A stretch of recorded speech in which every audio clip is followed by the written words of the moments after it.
Beach.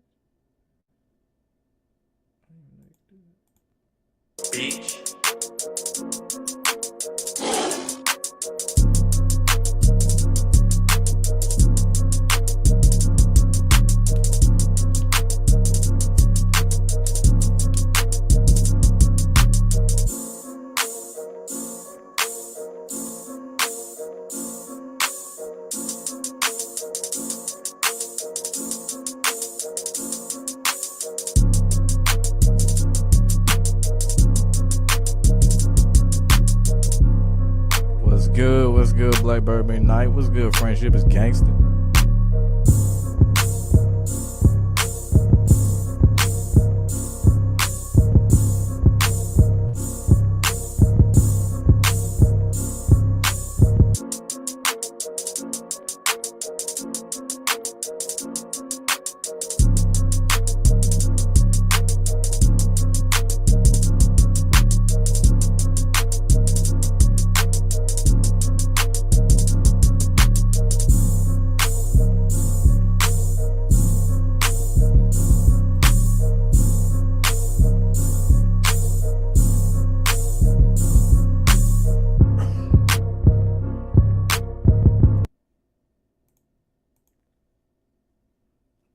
Alright, what's good? What's good? We are back with another stream. Today we got Rigged NBA Part 4. Steph Curry won't be cooking in the playoffs, unfortunately. And you already know I had to go through a whole bunch of different notes. I had to go through my notes with this one. Because a lot of shit happened late in the game.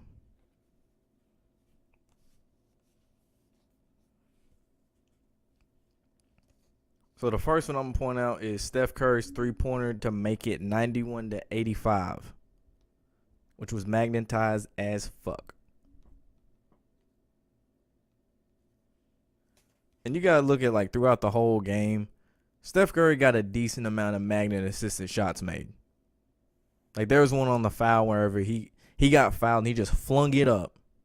He just chucked that bitch up. And it just beeline straight to the back of the basket on the way down.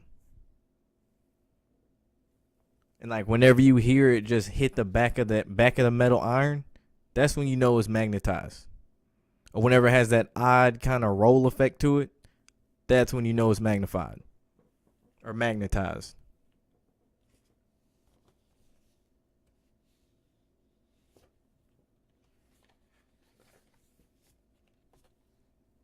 Another interesting thing I found was the gematria behind this game with Ja Morant.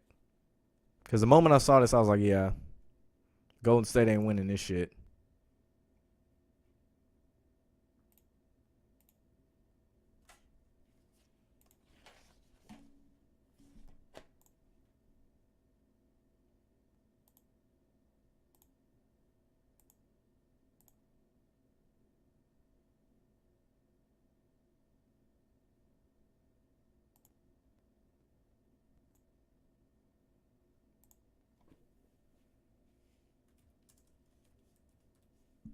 Like Ja Morant equals 29. Oh, it's not even the right date. Game's on the 21st. 29.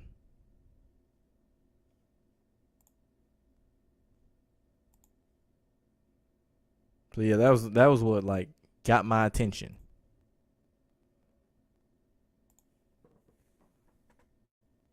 You say you knew Golden State wasn't going to win from the jump. I originally thought that Golden State was going to win. I ain't going to lie. I really thought Golden State was going to win. It'd make more sense from a business standpoint to push Steph Curry versus Ja Morant. But Ja Morant is exciting as hell to watch. So that's a good thing. And this whole play-in tournament, everybody knows this shit's dumb as fuck. Like, it's not even the real playoffs. You have all these extra games of teams that really shouldn't even be in the conversation to make the playoffs in the first goddamn place. What's good, go Chiefs? Basketball is real again. You take back all that stuff you said about Scripps and Rick and go, Chris. Oh, hell no, man. That shit's still scripted. I'll say it's exciting as hell, though. It's definitely exciting, so I'm not mad about that part.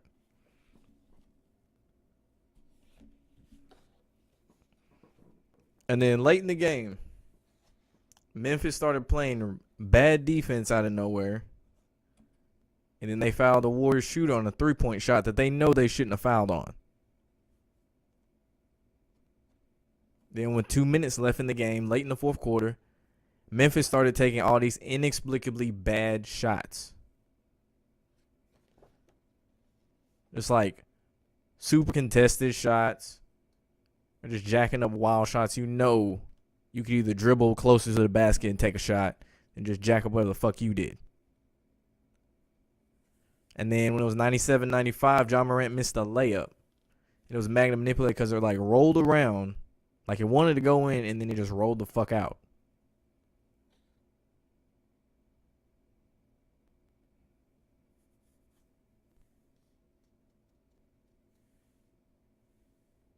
Let's see what else. Memphis blew, quote unquote, blew a 10-point lead in the last 3 minutes of the game.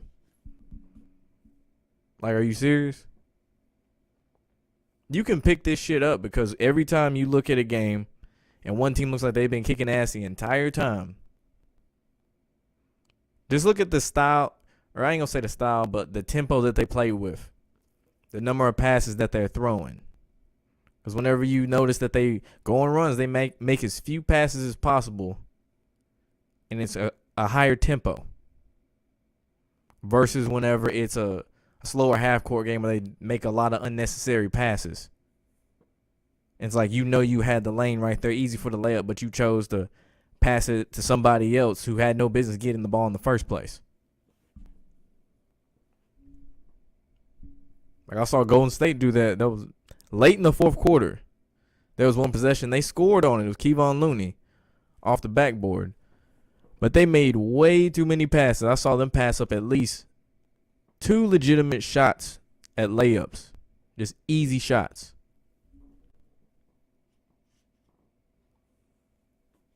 Then the back-to-back threes Grayson Allen made in overtime, you know that was Magnet assistant. You already know that shit. And then later in the overtime, Steph Curry made this boneheaded pass across the court to I think it was Draymond Green over there. He's like, he just chucked it. And it's like, why? No different in the finals when he did that dumb shit. And he just threw it behind his back. And it was just a wild pass. Like, really? All the other times you can make a pass like that. But this time, this is when you decide to get fancy with it. Come on. Gematria had riddles for both Chiefs and Bucks to win Super Bowl 55. You just went wrong with your choice. Yeah, a lot of different ones have riddles going both ways. Sometimes one team may have a lot more numbers on their side versus the other team, and sometimes the other team might win to throw you off.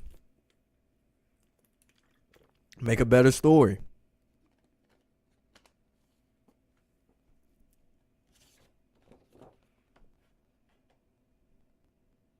What up, AD? Damn.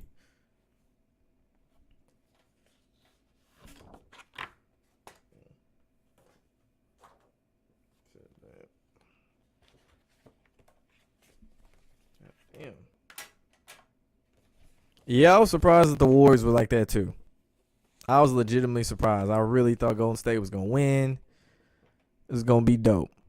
We're going to see Steph Curry chuck up a lot more threes and make them. But the one thing I noticed that makes the game a lot better are the games this year there's going to be an actual crowd there. Because like, I feel like I can actually hear that shit now. I can actually hear that shit.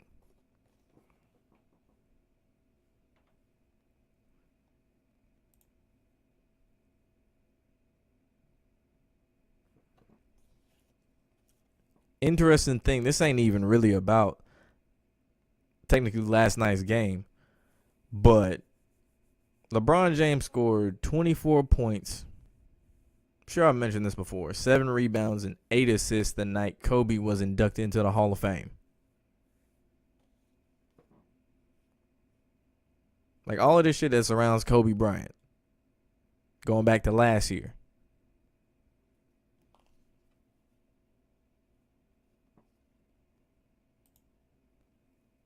Draymond Green is under MK Ultra. Giants vs. Patriots. Super Bowl 42, 46 were the best Super Bowls. 42 was lit. 42 was a good one. That was a damn good one. The one with Seattle and New England. That was a good Super Bowl. That was a really good one. I still want to know what the fuck they were thinking with that Denver-Seattle one. Like, that game was over before halftime. That one was bad. They had another one I didn't like. I didn't like Super Bowl 50. I didn't like that one with the Panthers and the Broncos.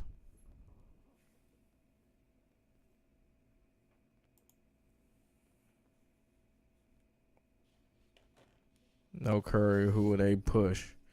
Luka Doncic. They can push Luka Doncic. John Morant. They can push him. You already know they're going to push LeBron James. And then you got the Brooklyn Nets. So this is a new narrative that established Ja a legit star because a lot of Golden State wagon stand from years ago never heard of this guy. John Morant was cold. I don't know what the fuck they talking about. Everybody heard about John Morant even when he was at Murray State. They know who he is now, though. He was Rookie of the Year last year. They should have known who he was. Cam Newton threw that game. He was paid off. Yeah, you saw when he tried to go for the fumble, he pulled his hand back. Like, that's not a natural motion. Like, if your natural reflex is to go get the ball, you're going to fully commit. You're not going to, oh, never mind, I'm good. Nah. No. What up, Renee Jeffries? What up, Shocker? When they gonna let a dark-skinned QB win a Super Bowl? Russell Wilson isn't considered black by the elites. Nah, he mixed, just like Mahomes. They only let one dark-skinned win one, and that was Doug Williams. That's sad. That's sad as hell. I don't know. I just thought real deep about that. That's sad as hell. And you think about all the good ones we've had. Warren Moon, Steve McNair, Donovan McNabb, Michael Vick before the dog case, Randall Cunningham.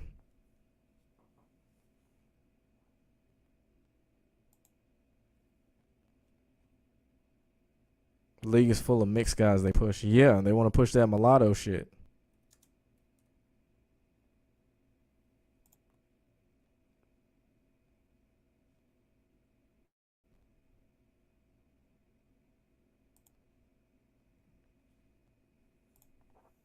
Doug Williams has a DJ Vlad interview.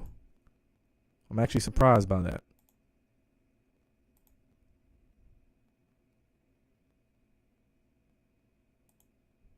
Grizzlies easy win. What up, Brad Hansen? For sure, anytime, for sure. All right, man, back to these Lakers. You know the narrative for the Lakers this year is going to be how they made it from the 7th seed. They overcame all the odds, the injuries, yada, yada, yada. LeBron James, make him look great. They're always going to make some sob story for the Lakers. You got Kobe Bryant last year, do it for Kobe. And this year, they beat all the odds. Like LeBron and AD faking these injuries. Like these niggas chilling. They chilling right now to make that playoff push. Because they knew how much they had to play in the bubble and shit too. Longer past most other teams. Because you make it as far as they do, go into the finals, you're going to play more games. That's just naturally how it is. And they're going to make LeBron look like the goddamn hero. Like, always. Vlad pay you too. Yeah, Vlad pay you too.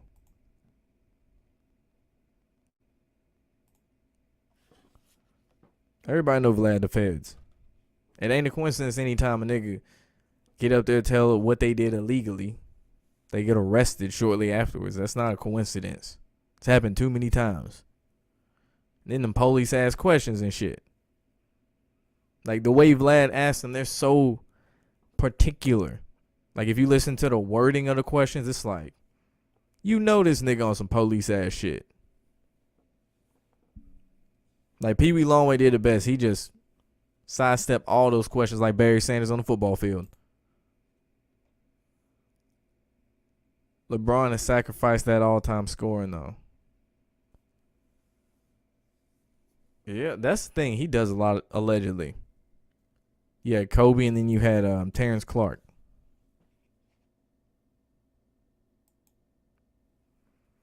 What up, John C. Louisville? You should get wealthy with Lakers. You calling LeBron three-peat? Yeah, I feel you on the three-peat. LeBron and Brady have a connection. They both would be winners traveling all first round and win series, and Brady number 7 connections. Yeah, the number 7 all over this shit, man. All over this shit. If I can find my shit.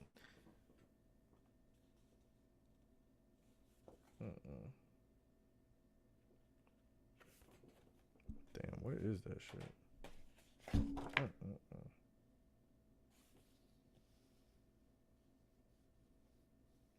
Get back to that.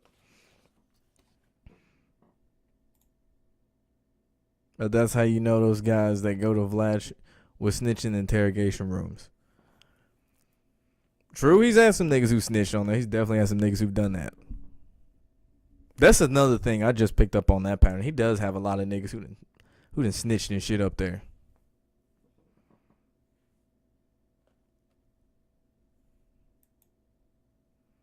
Lil Baby asked Vlad if he was FBI on interview. Lil Baby's not a fucking idiot. That's why. Like, some dudes go up there and they're not fucking idiots. Like, AR Ab, that nigga just kept talking. He just got to blabbing. Like, he might as well just patted himself on the back at that point. Saw something about Lil Nas X, a new song connect the Suns Lakers series. Really? It's interesting. Do I have any other sports features like hockey, MLB, besides NBA? Do I know of any other sports scripted future to win trophy? I feel like the Dodgers going to repeat as World Series champions. That's the only other bold prediction I'd say. Besides that, NFL, I'm saying Tampa Bay. If for some crazy reason it wasn't Tampa Bay, Patrick Mahomes will win, and it'd be a passing of the torch. But like you said before with the LeBron connection, Brady would get his 8th ring.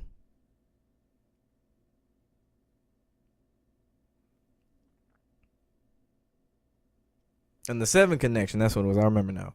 The 7th connection would be that the Lakers made it from the 7th seed to win the NBA Finals. Tom Brady got his 7th ring this year with the Tampa Bay Buccaneers. Like 7 rings on Saturn. They're all about that Saturn worship.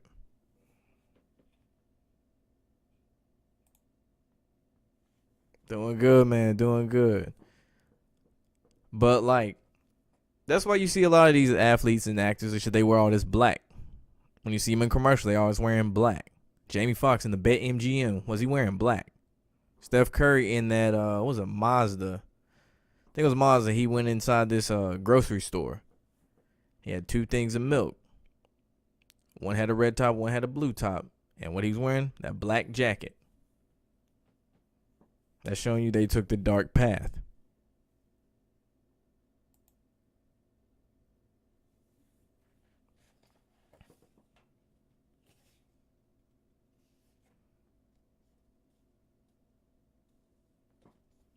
And then back to the Lakers, you already know. From last year, they won Game 6 by 13. Cultic number. Kobe was on flight 76. 7 plus 6 is 13. The Lakers played the 76ers. Again, 7 plus 6 is 13. The night LeBron passed Kobe in scoring. That 13 ritual. Like, they do a lot of shit. They throw that Kobe shit in your face. It's like ridiculous.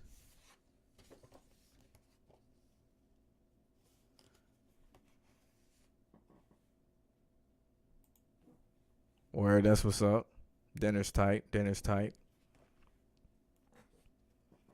But when you look at this Lakers team, them niggas stacked. Fuck all that narrative they talking about. They're a 7 seed and all that. You know damn well that team stacked as fuck. Niggas talking about, oh, Brooklyn Nets, man, they're a super team. They got too many stars. Niggas, stop. Stop it. They didn't do this shit all off season. They did this shit throughout the season. To piece shit together. They were playing. Them niggas was playing that shit by ear. That's what that was. The Lakers over here plotting and scheming and shit. Think about it ain't no coincidence Montrezl Harrell went from the Clippers to the Lakers. Like, are you serious? He was signed to fucking Clutch Sports when he was on the Clippers.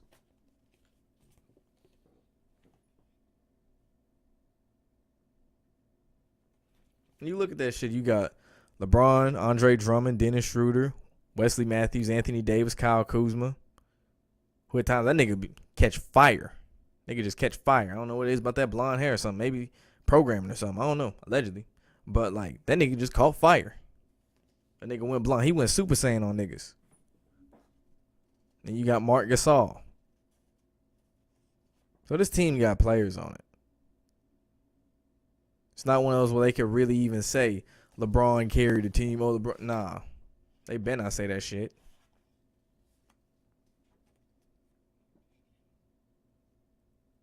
You already know in the Laker games, there's going to be a whole lot more bullshit calls or no calls, depending on if the Lakers on offense or on defense.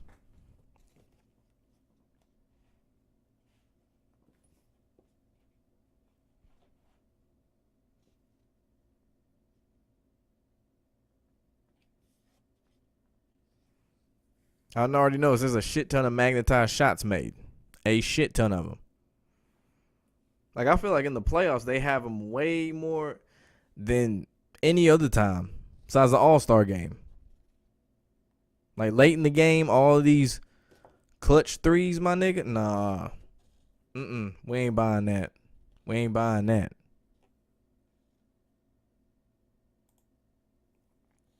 Yeah, who's that? Jordan Poole? That fadeaway three in OT? Nah.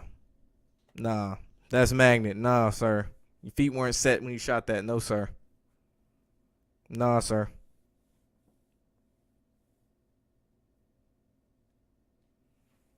Because they just going to amp up all the distractions. Like, pass more bullshit laws. You think about all the close-ass games that's finna happen? I promise you there'll be a shit ton of Game 7s. I promise you that. There'll be a shit ton of Game 7s.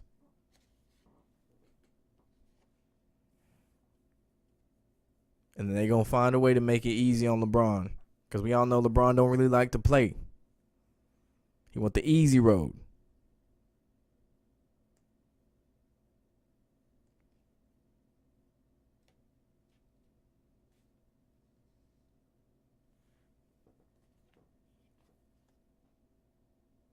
Let me pull up that playoff tree.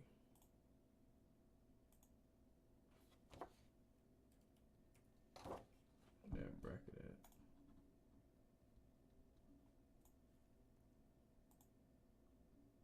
Hit that like button. Hit that like button.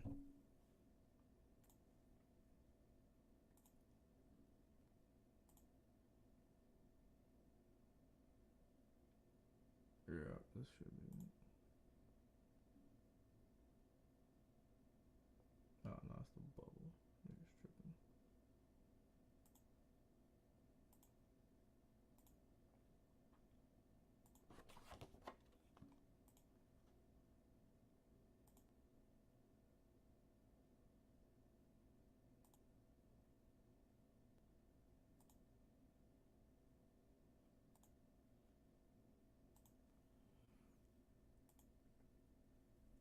Nah. You really think the Lakers not gonna win it? You really think the Lakers not gonna win it?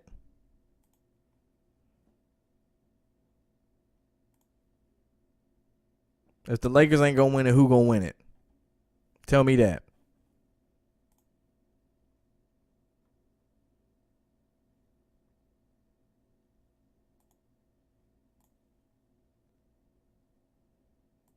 Because you can't sit here and tell me that they're not going to make sure that the Lakers win it.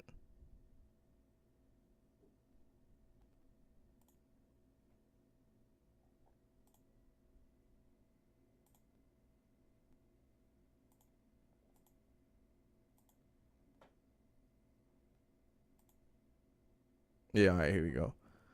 So Utah, Memphis. Utah got that one. I say Utah probably win that one in. I'll say they give them 5. Say Utah in 5.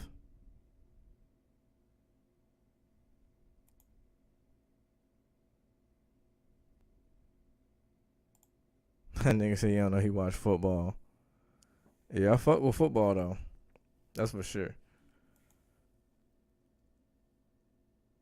Clippers, Mavericks. I wouldn't be surprised if Dallas take that one. It'd be like a revenge. So Luka would get his revenge over the Clippers. I would say, yeah, that would be 6. I'll say Dallas in 6. They gonna make sure that they get more viewership out of Luka. Cause that's the nigga they really want to push. They want to push Luka Doncic. And this is the perfect opportunity to do it. Do it over the LA Clippers. Take out a team that LeBron wouldn't have to play.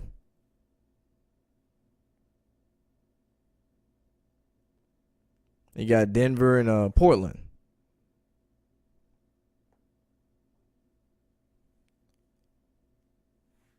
I'm going to say Portland on that one. Say Portland beat Denver. Making it easier again. That nigga that keep taking the shit from the middle of his head and like put it up to the front, that nigga, yeah, they gonna make it easier for him. Of course the Lakers gonna win. In the East, Brooklyn gonna beat Boston. That's not even a question. Milwaukee will beat Miami in 6. Unfortunately, my Hawks ain't gonna win that shit. The Knicks gonna beat the Hawks, and Philly gonna win.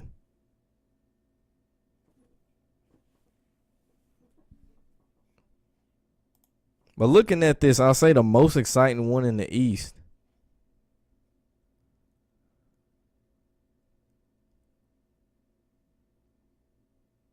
I'm actually say yeah. I'm actually say Boston and Brooklyn. If Tatum played the way he did the other night, it'd be interesting. Of course, Brooklyn got way too much firepower, but it'd be interesting to see.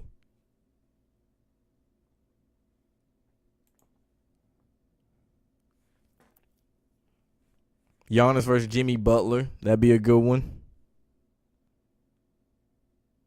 Two players that like to compete. Two alpha males that are going to butt heads.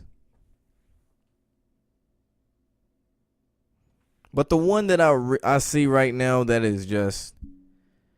It's just interesting because we haven't seen either of these teams in the playoffs in a while is New York and Atlanta. Trae Young going to show out. We know that. But Julius Randle finna look like a goddamn world beater. A motherfucking world beater.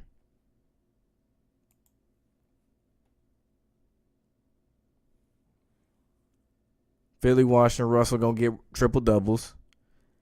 Which in one of the games, it was the Hawks and the Wizards. The Hawks and the Wizards.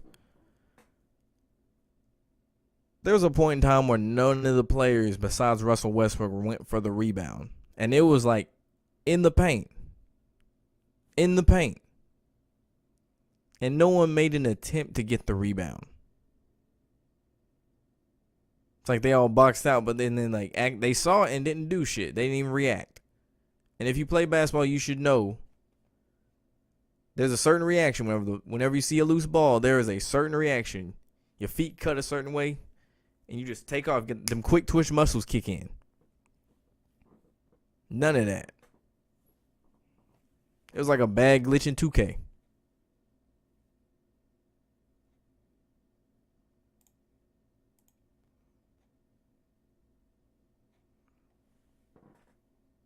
What's funny about this Utah-Memphis matchup is Mike Conley ends up going against his old team.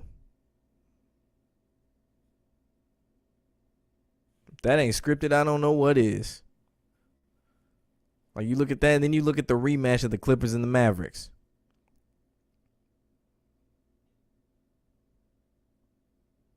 Like, they really thought this shit through a little bit.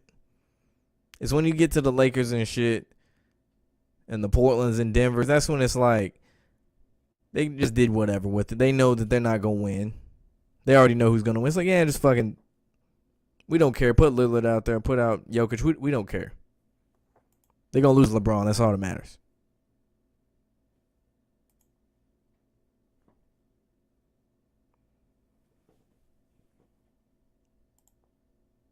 The biggest thing for me is like seeing it now, knowing how rigged it is. I see how there's so many times that there's defensive lapses. Like a player will be guarding them perfectly fine and just out of nowhere, it wasn't even like the player on offense made a crazy dribble move or anything. Don't even contest. He just stops and stares. He just stares and watches the ball go up.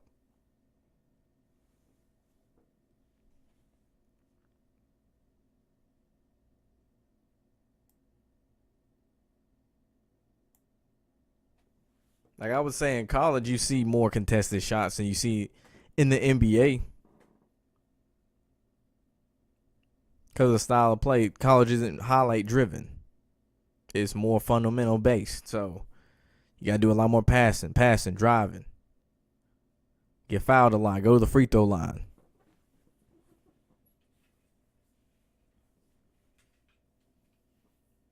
But they damn sure want to push that shit though. They want more Zion Williamsons in college basketball. They want more people who are high flying. But college is straight. They already got the NCAA tournament. Like one and done, my nigga. One and done. That's gonna get people's attention. NBA and a little playing game and shit. That ain't it. I'm not fucking with that.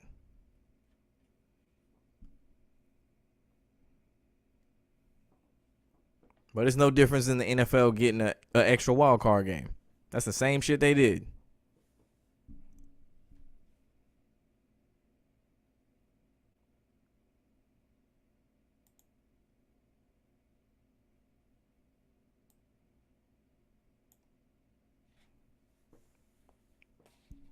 I don't know what it is though.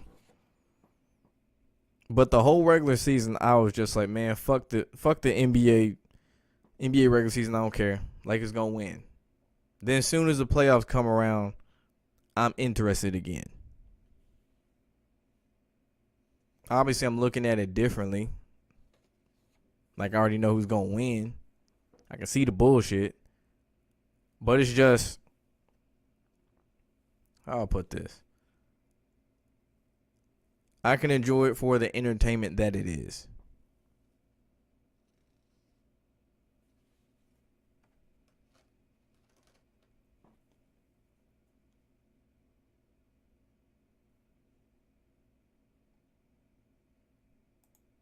Who you got winning the chat? I want to see what y'all think.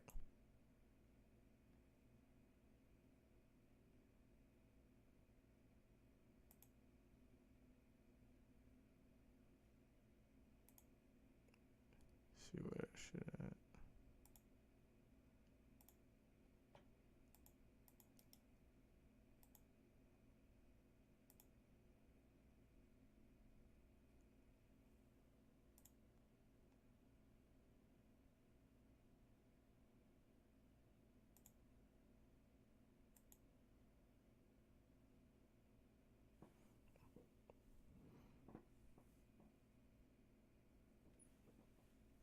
But I'm feeling it though. I'm feeling the NBA playoffs. I don't know. I think it's just the first round. You get to showcase so many more stars. That's the best part. You can showcase so much more talent. It's not going to be solely focused on one player. It's amazing how the NFL can dwindle down the number of teams in the playoffs and still focus on so many players. Even when there's a one player that you already know they're gonna talk about in the championship whenever they win, he the MVP. He's one of the greatest of all time. Even whenever you get to that,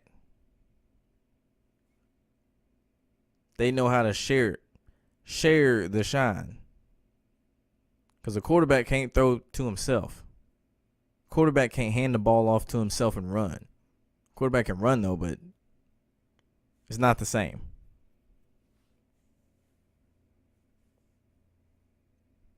There's also quarterback can't play defense. Whereas the NBA, you play offense and defense, you always attributed to something strictly off. I ain't gonna say strictly off your name, but shit, that's what it's feeling like. That's exactly what it's feeling like, is attributed strictly off of your name.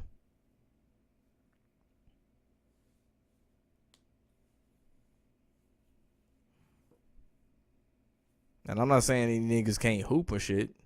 They can definitely go to any fucking court and just ball the fuck out on anyone. They could drop 60 on anyone on any given day.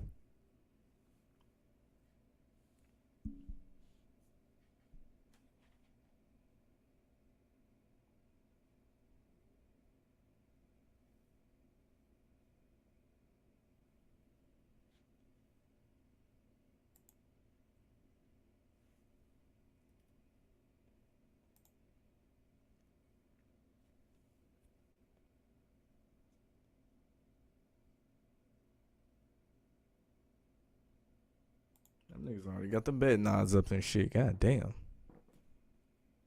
That don't take no time. And that's another thing, all this legalized betting and shit. Oh, yeah. They gonna be a lot of close games. A lot of close games. Because if you think it wasn't driven on betting before it was as legal as it is now, shit. They just found a new way to do it. We just live in a different era. You don't always need a goddamn bookie. They got apps for the shit now. You don't need your personal guy.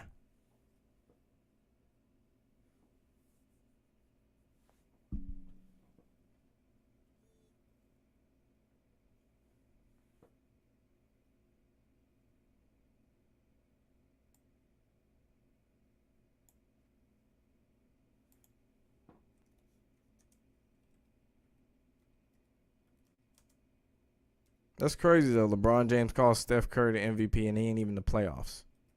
That's some bullshit.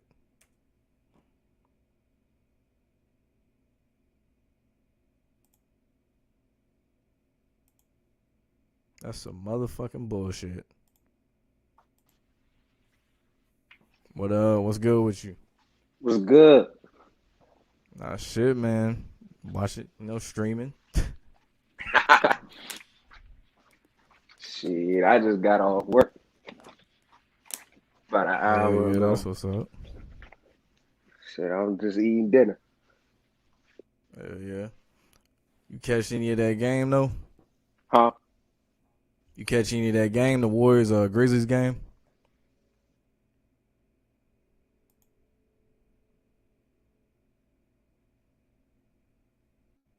That nigga audio cut. Say a LeBron 3-peat. Yeah, LeBron definitely gonna 3-peat. LeBron definitely finna 3-peat. Without a doubt in my mind. Yeah. Oh, you missed it? Well, shit went to OT. It was tied at 99. And then leading up to that, Memphis just started, quote-unquote, playing bad out of nowhere. Golden State got back in the game. They were down by double digits. And then just like that, all the magnets started running in and raining in for the Grizzlies in overtime.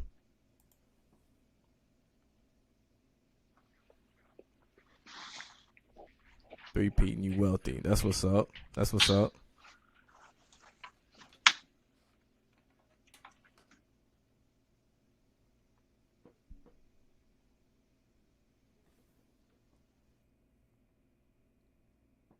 I just hope, though, they don't do all that magnetized bullshit on like long range shots for LeBron in the playoffs though.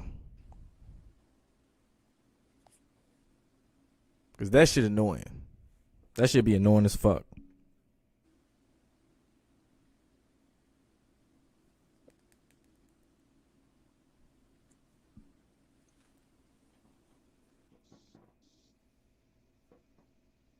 Is this nigga muted?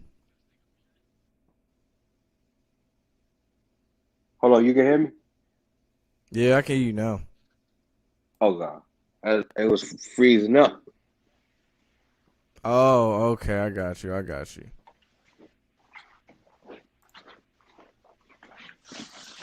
I did see that 3 LeBron hit from the Staples Center logo. Yeah, that shit was some bullshit. That was some bullshit. They try to make him look He like just chucked that bitch up. fucking.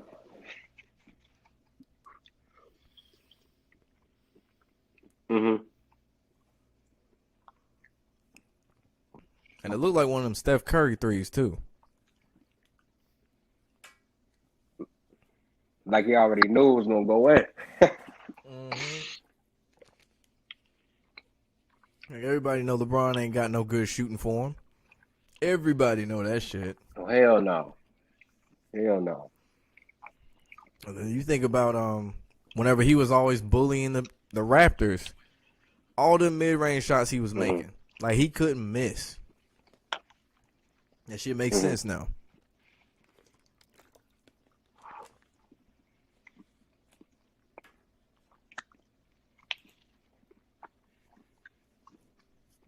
Kevin for Chicago. They disrespected the real MVP Jokic.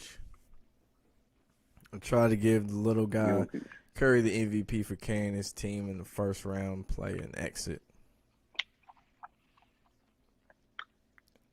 I mean, I get what you're saying. But the playoffs is dumb this year. Yeah. If you take Curry off the Warriors, they ain't shit. That's pretty valuable. Yeah, I'm not saying if you don't take Jokic off, that the Nuggets ain't gonna miss him. They definitely gonna miss him. I mean, shit.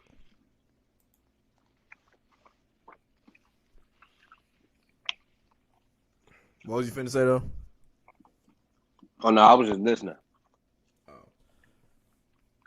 You didn't watch the game, but how when LeBron scored and there were like 59 seconds left in the game and like that, with the whole minute to play, no one scored really. Yeah, they talking about it's a game winner. They act like it was the craziest shit ever. Like I woke up to ESPN making a big deal about this shit. I'm like, nigga, there was like a minute left.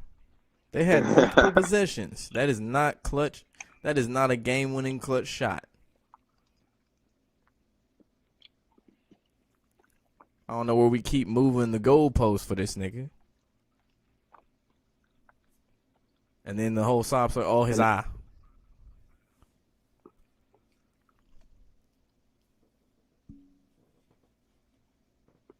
Oh, his motherfucking eye. Then he over here rolling and shit like it's the best Hollywood performance.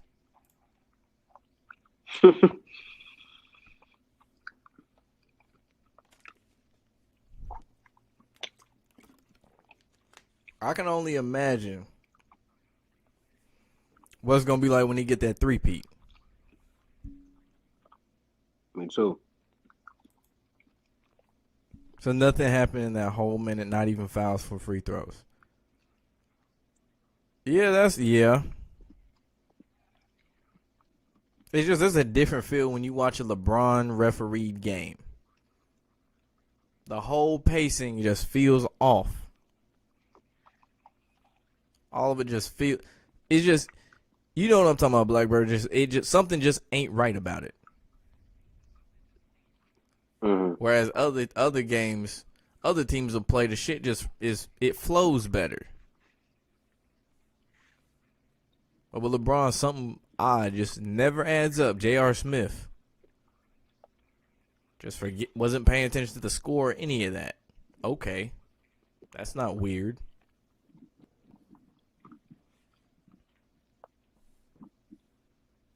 I've never in my life heard of a player lose track of the score and all that shit like that. Closest thing is Chris Webber on the timeout in college. That's about it.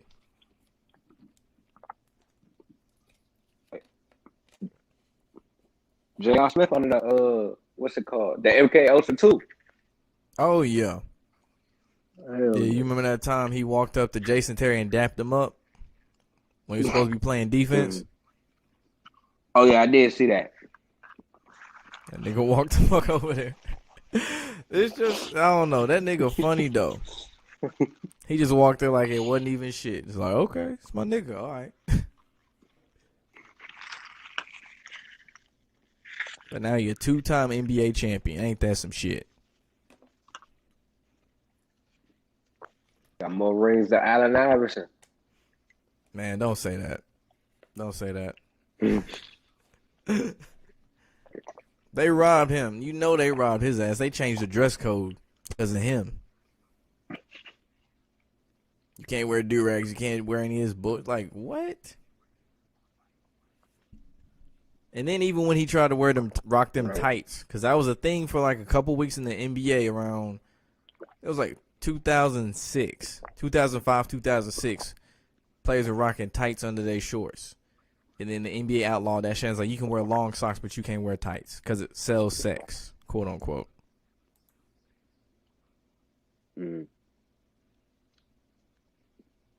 J.R. Smith play was scripted and Pete Carroll against the Patriots.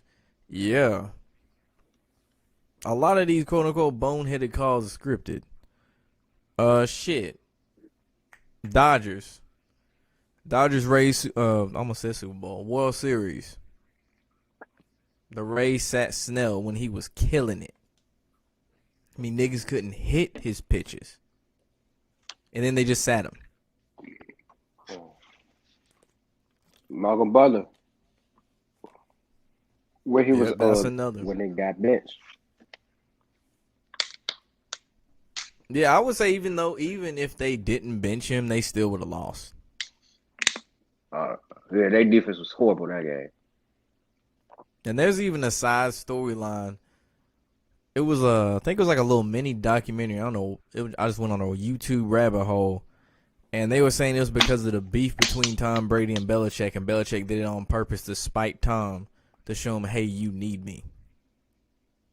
Because you notice they showed different clips of them on the sideline during Super Bowl. Them niggas didn't talk. They walked right past each other and didn't say shit. You could see the energy between them. You could tell they weren't fucking with each other. Like, I do believe that beef was real, but that excuse, I'm not buying that Belichick would screw over the whole team for the sake of spiting Tom Brady. I don't believe that. Nah. He was talking about the when the Seahawks threw the pick at that 1 yard line. He said that was scripted. Hell yeah. I agree.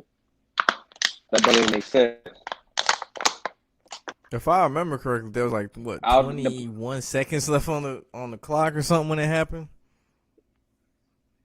Yeah, I think so. It's pretty much like that. And then the play after that is the one that gave it away because the Patriots like on their 1 inch line. I think Seattle had one timeout. Was it 2 or 1? I think it was 1 timeout.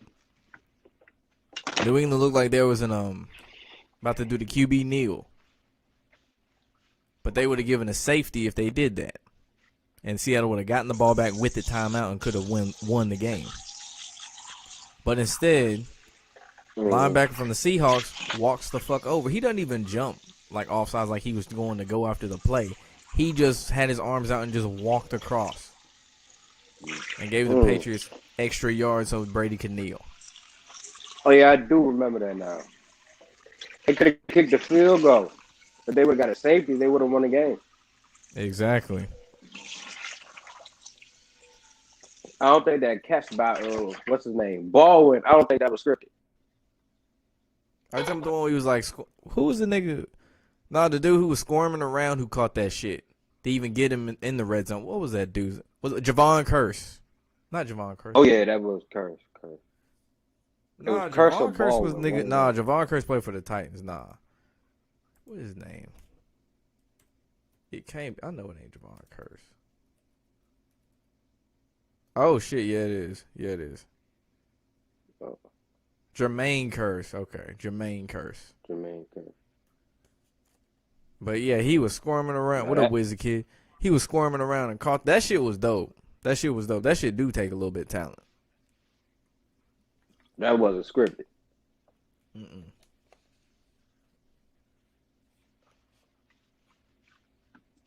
I don't know though. Like, you look at the way a lot of their movements are, they cuts and shit. Sometimes they make them unnecessary cuts back. And I'm like, why are you cutting back? You have open field. It's like you can tell they going for a certain yard they're getting, and it's not just always the first down. Mm-hmm. LeBron has an easy path to the finals. Yeah. And next year it's gonna be easy too. Watch. I wouldn't be surprised if that nigga fuck around and got Chris Paul.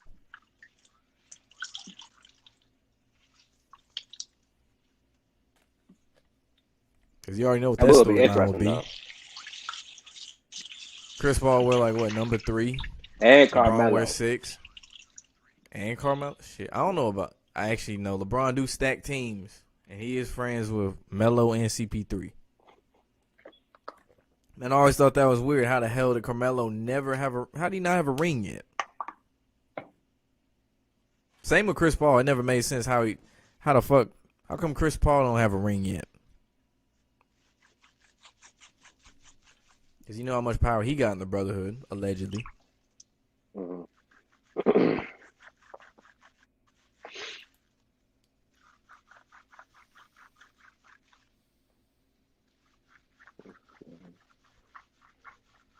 You hear about the passports?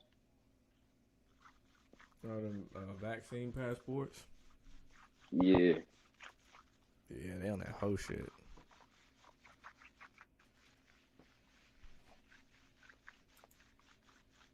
That shit that really gets me is the fact that, like, niggas just going for the shit. Exactly. Like, all of this. They just up in security, up in the surveillance.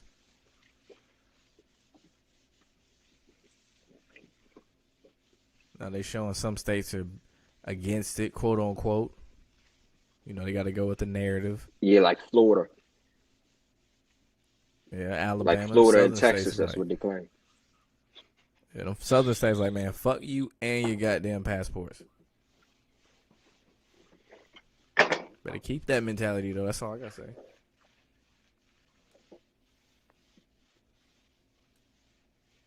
I'm unvaccinated, but I identify as vaccinated. Shit.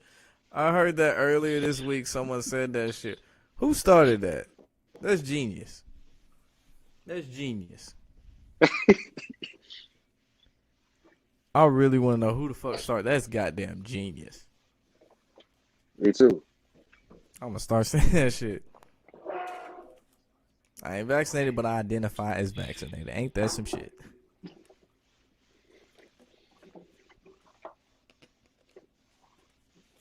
Hope that shit work in the airport. Me too.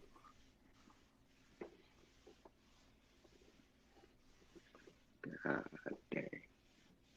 I think it'll work in stores. For sure. I mean, most stores don't even care. Or at least Tennessee, they don't give a damn. Like in Walmart, it says if you know the rule. If you ain't got the sheep shot, you gotta wear a mask.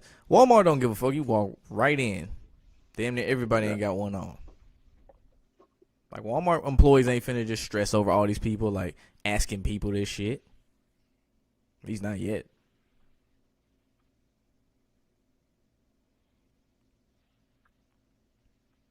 I know Target don't care. For sure. A lot of these bigger stores don't mind. That's because they know how much of a hassle it would be to deal with that shit. Mm-hmm.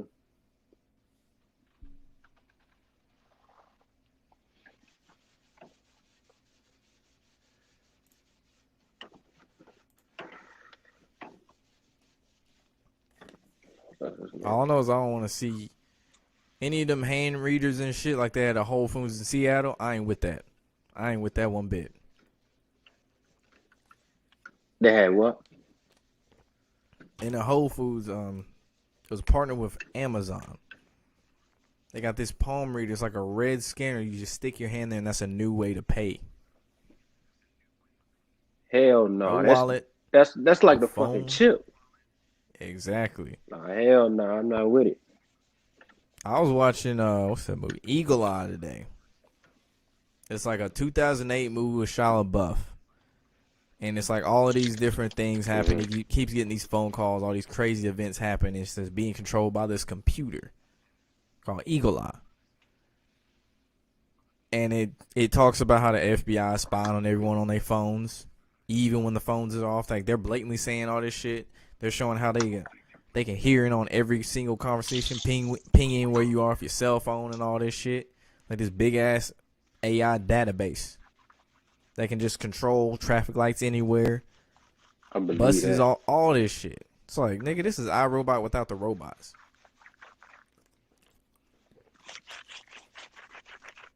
It's like a 2-hour movie, but honestly, there's like 20 minutes of just explosions and him running like it's a Transformers movie. I gotta see that.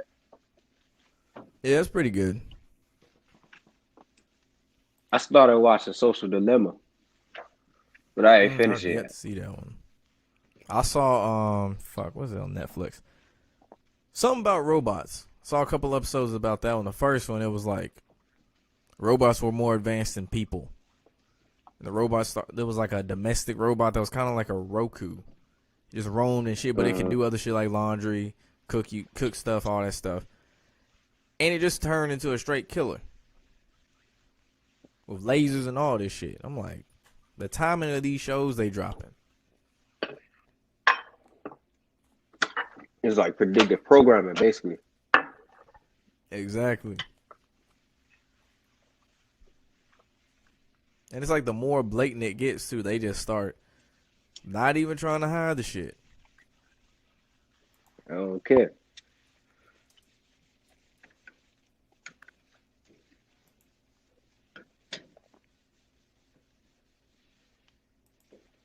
I saw a YouTube ad for was it Dave Chappelle podcast? Yeah, Dave Chappelle got a new podcast. Mm-hmm. And you think about what just happened 2 days ago. What's his name? I think his name was Paul Mooney, right? Yeah. And out of nowhere, Dave Chappelle has his podcast. I'm like, hold the fuck up. That ain't even the same Dave. Hell no, it ain't the same Dave. Damn. That is not the same Dave.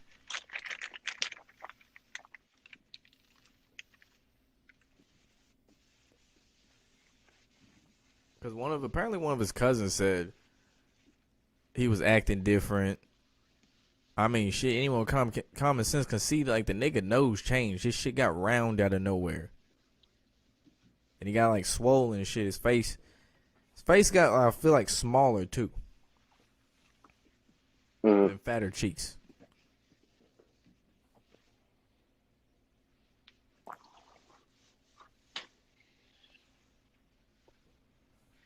Paul Mooney, emphasis on the moon, dead a week before the eclipse.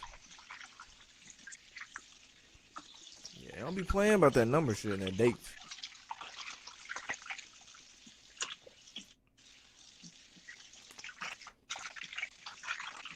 Don't be playing about that shit.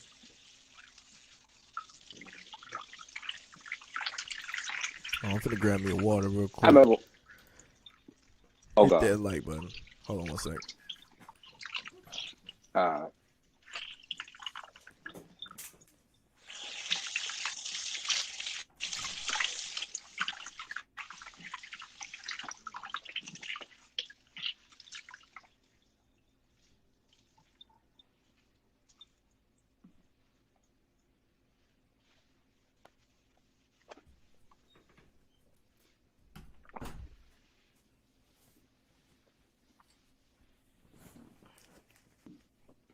All right, I'm back. Oh god.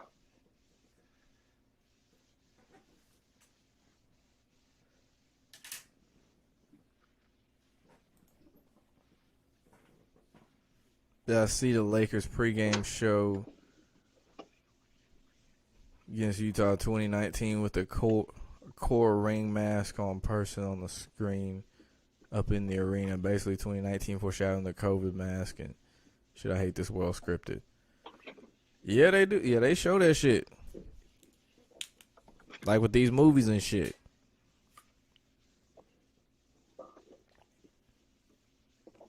And the crazy thing is, like, Americans are so easy to be brainwashed, too. Like, you see overseas and, like, fucking Israel, Palestine, all that shit. Them niggas uprising last summer. Countries in New Zealand. Countries in Europe, they were uprising about shit. Hashtag save the children, all this shit. Like, them niggas was ready to go to war over some shit. In America, we don't do that shit. We easily distracted by sports. Or just fucking sheep. Yeah, TikTok dance. And we think we the shit. Americans think they are the fucking shit. I'll be alive if I say I ain't have that thought a little bit. Shit. It's true.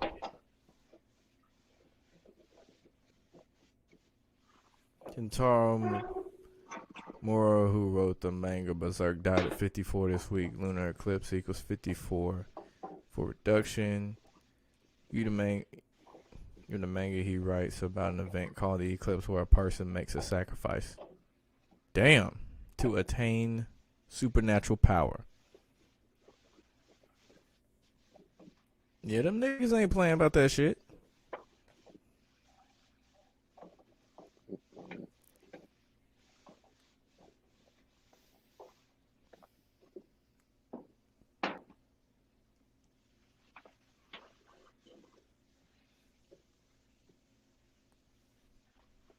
I was thinking about this. I remember one time, bro, I was going into the subs. Mm-hmm. Oh, my bad. Go ahead. I didn't mean to cut you off. Oh, shit. Well, I was finna say, shit, spaced out for a second. But no, I was just looking at the Kwame Brown thing. I don't think that nigga sold out. Me neither. I think, what's his name? Yeah, I don't believe he sold out. Yeah, Matt Barnes, he ain't really like he speak out against shit, and I know he don't throw up no occultic hand signs or nothing either. Really, that's the one thing I was like, he don't throw up no signs. It's just odd to see someone who ain't sell out get that much attention even in the mainstream media though, so quickly. It's kind of like Larry Johnson, in a way. Except Larry Johnson say some wild shit on purpose because he a double agent. Like this, Kwame, he roasting that nigga funny as hell, but he's speaking straight facts. So that's the crazy part about it. He's saying positive shit that uplift black people and shit too. He ain't saying nothing negative. Mm-hmm. He says you think Larry a double agent? Yeah, I know. That Zach interview, Hubbard. Damn, I couldn't think of his name. Zach Hubbard interview. Zach Hubbard asked him if he thought players knew that this game was scripted. Larry Johnson said no. I was like, nigga, that's bullshit. He died on 5/6 and his name equals 56. The news broke to Western outlets on the 19th. Like how the moon has the 19-year cycle. They always like do some shit in 19 years. 2001, 9/11. Fast forward 2020. COVID-19.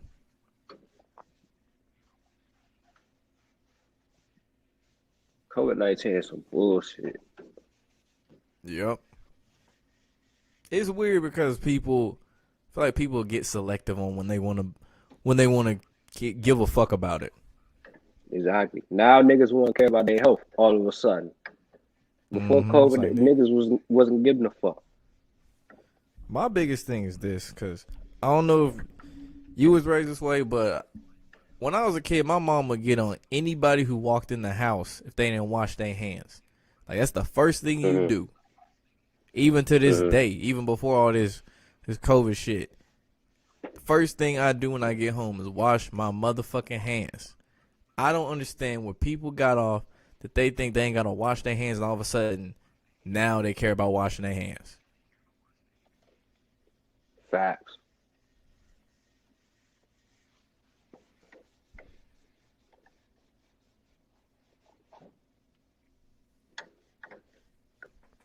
But I feel like the social interactions, that's the one thing all this shit really fucked up.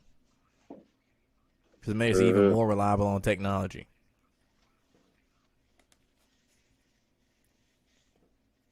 What they want, that digital, what's it called? I'm trying to think of what it's called. They want. Yeah. They want the world to be more connected. Digital, yeah, like their passports and stuff like that. More relying on technology instead of person-to-person communication. Yeah, that's true, because the more we talk, the more shit they pick up on. Because you got all these cameras, all these microphones. Hear all the shit we saying. Niggas know our whole goddamn life, shit.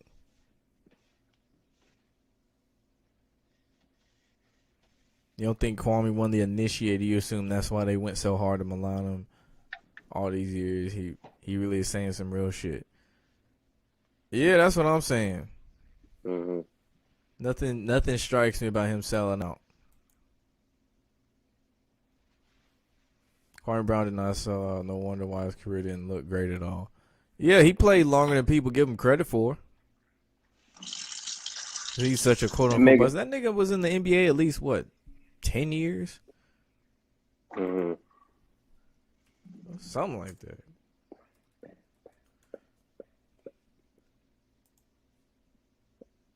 So he wasn't as bad as people said.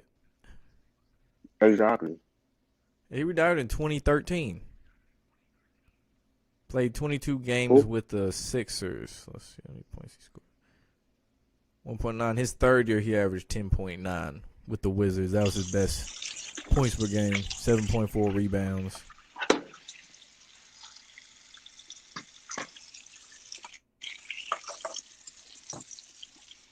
Well, yeah, shit. Anthony Bennett's a bigger bust. Niggas don't want to talk about that. Yeah, I didn't even know who he was when he got drafted. I never heard of Anthony Bennett a day in my life. I knew from the jump that one gonna turn out good.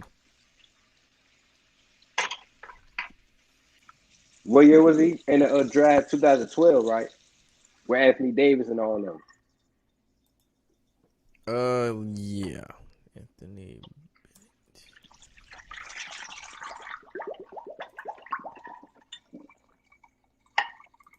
That was just a waste of a pick.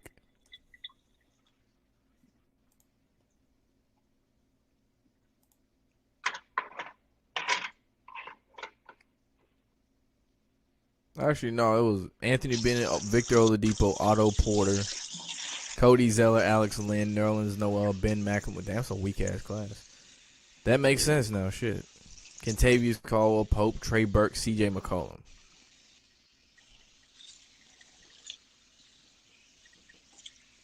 Yeah, it's a pretty weak class. Yeah, that is. Outside of Anthony Davis. And a couple more names. Yeah, Anthony Davis was after that. Oh, shoot. Oh, no, you before I'm tripping. Yeah, that is just, that ain't it. You think Derrick Rose sold out? Yeah, that nigga got a triangle tatted on his neck. Oh, shit, I didn't even know that.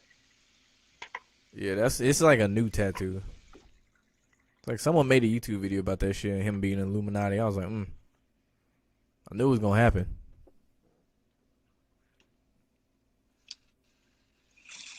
His career never got back to what it was when he was in Chicago. I mean, he fucked his knee up. Fucked a lot of shit up with all them injuries. That shit really set back his career. That nigga was the best point guard there. He was better than Westbrook. Yeah. That's because Westbrook, he played with just high speed. That's all Westbrook know. High speed, run at you. You slow the game down to half court, that's when the nigga don't know what the fuck to do and just jack up all these retarded shots. Yeah, I saw Curry throw that out of bounds. That shit was trash. What up? Blue Versace, nigga. Mm-hmm. But yeah, that shit was bad. Kwame wasn't even a true number one pick. He was supposed to be traded, but it fell through. Yeah. That's the shit. They don't talk about that either. He was supposed to actually be traded.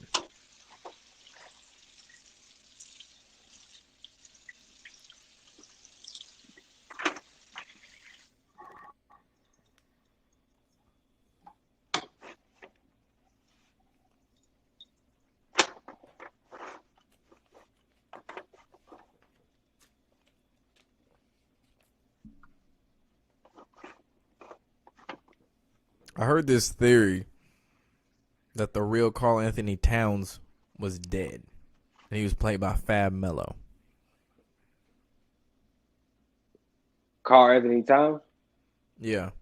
I don't believe it. But it's an interesting one. I didn't realize Fab Melo really looks like Karl Anthony Towns a lot. It is. It was like third or fourth quarter, but the Warriors got straight past it to the Grizzlies. It was like, what? Yeah, it was the fourth quarter. Where the Warriors didn't make the playoffs? Nope. They did not make the playoffs. Wow. That's shocking. I thought they was from a marketing. It makes more sense. Makes a lot more sense from a marketing standpoint. But I guess they want to push the younger talent, which they should have been doing.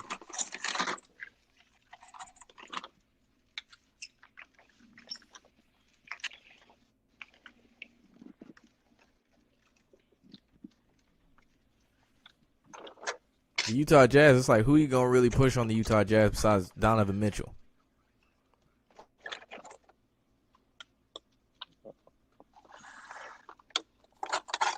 I wouldn't say Rudy Gobert. Yeah, all right.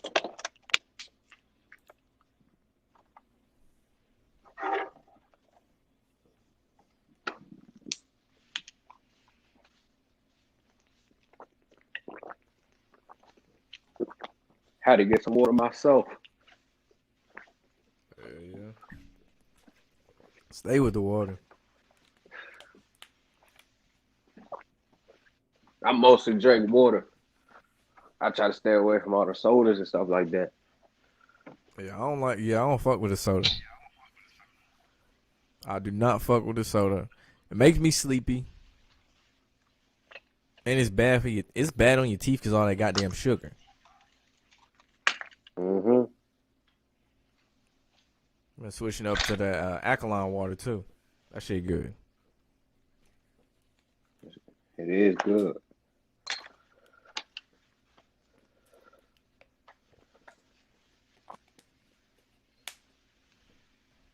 Who do you think making it out of the East?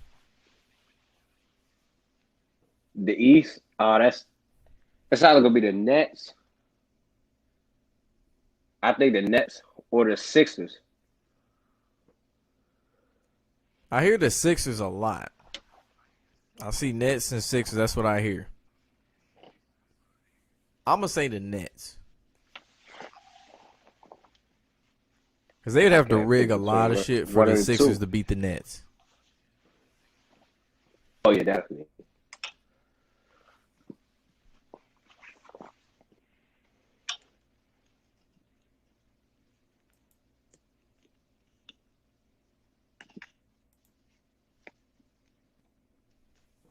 All those better be entertaining. Better be goddamn entertaining to see that shit. Exactly.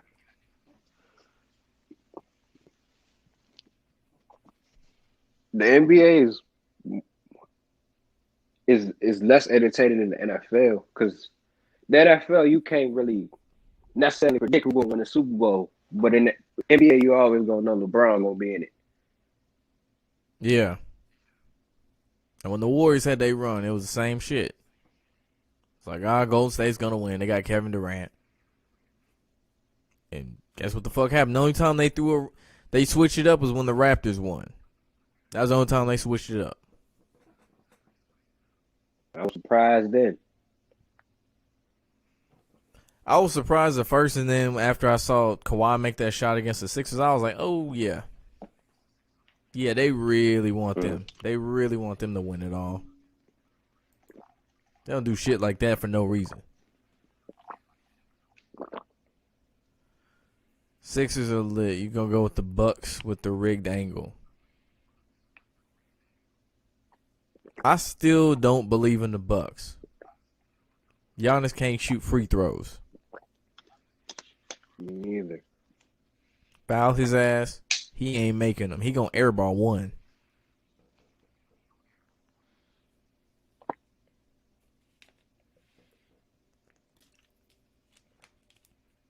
That's a guarantee he gonna airball one of them motherfuckers.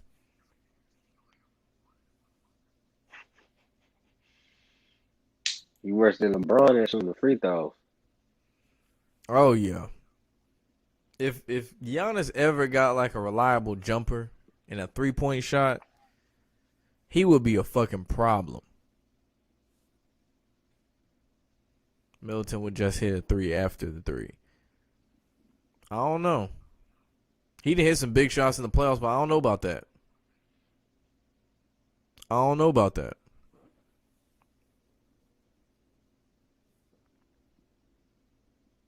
It's not like they play in Boston.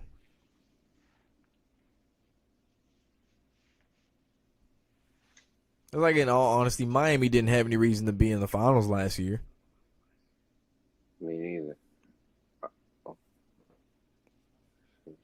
Like, if shit was real, it should have been Milwaukee.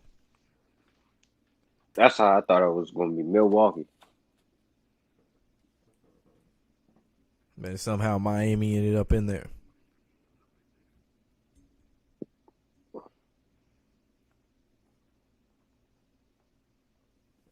That was probably the worst finals I've seen in a while.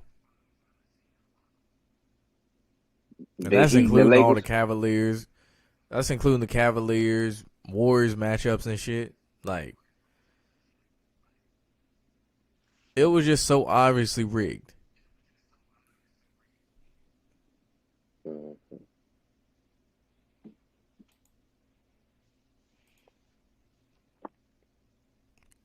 Seth Curry has been consistent all year, though, so you would think Sixers, they have firepower all over, and then still Embiid. Yeah, niggas sleep on Seth Curry. They sleep on Seth Curry. He didn't sell out his either, brother. I don't think. Hell yeah, he did. That's a Monarch child, too, allegedly. Who, Seth? Hell yeah. Nigga went to Duke. Oh. And everybody knew he shouldn't even been there.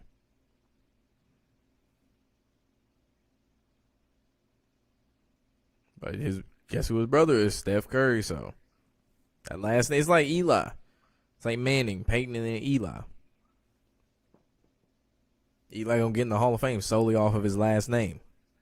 And the 2 Super Bowls on B. Brady. That's it. Man, it's like, besides those 2 Super Bowls, which is cool, it's cool and all. Shit. I was gonna say that. What else has he done in the playoffs? He ain't do shit.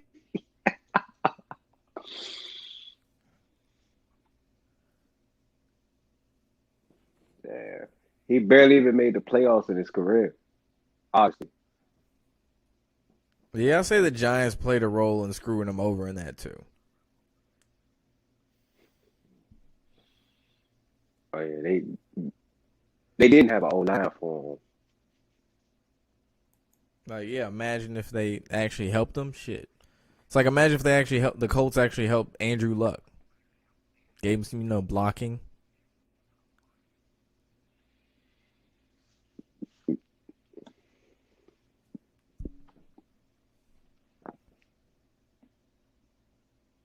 Seth Curry wasn't even good at Duke. Duke, they had a lot of duds. They didn't have some players definitely paying out, but they didn't have some duds. I'll say UNC's had that too.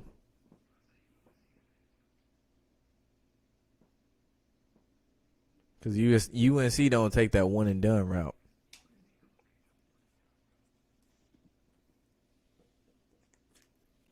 Which that shit catching up to all the teams who started it.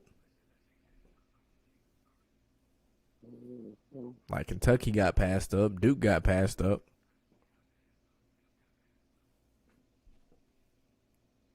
Could it be anyone in the universe right now? We're here reading this comment. What do you think about do you know how to sync? Where these have to be for this to happen? That's some crazy shit. That's some crazy shit.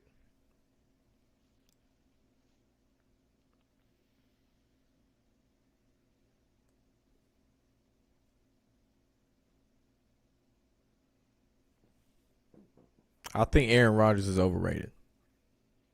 Definitely. That nigga chokes in the playoffs. He's a good regular season quarterback, but in the playoffs, he's not. He don't even know how to throw the ball away in the pocket.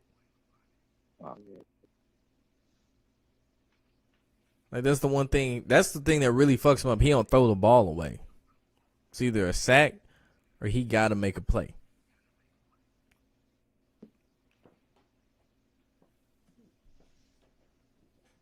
Like, he's a more modern version of Peyton Manning, if you really think about it. Mm-hmm.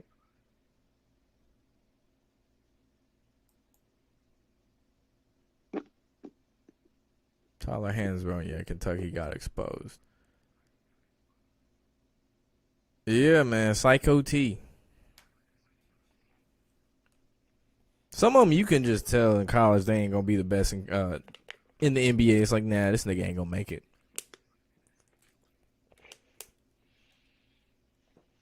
Tyler Hansbrough, he was in the league longer than I thought, but yeah, Cody Zeller.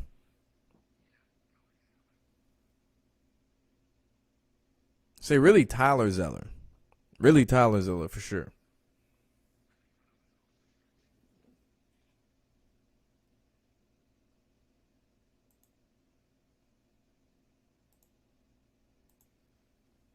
You know who was really a bust was Adam Morrison.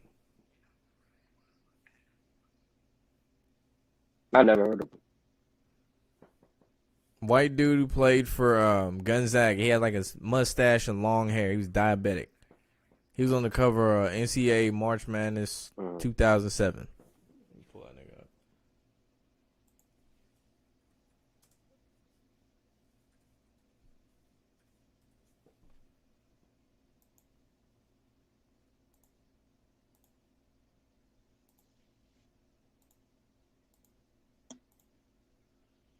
Adam Morrison. You remember this dude right here?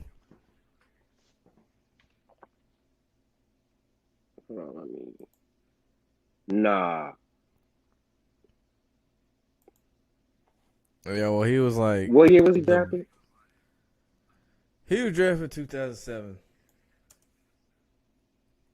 He was like the big deal at college. He had heart. He dropped points at will. He wasn't the fastest, so you know how that was going to go.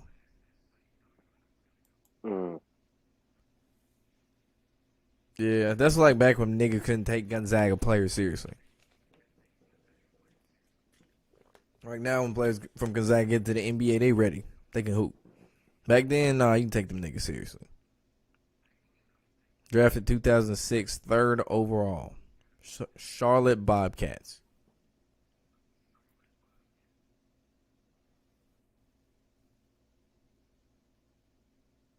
Only two ahead of him was Andrea Borgiani and LaMarcus Aldridge.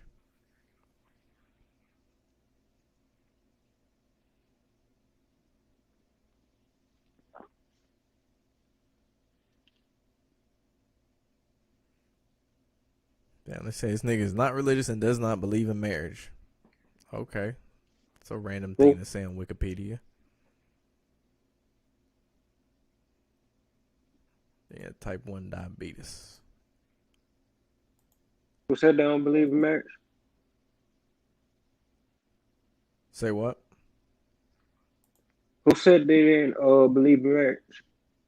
Oh, Adam Morrison.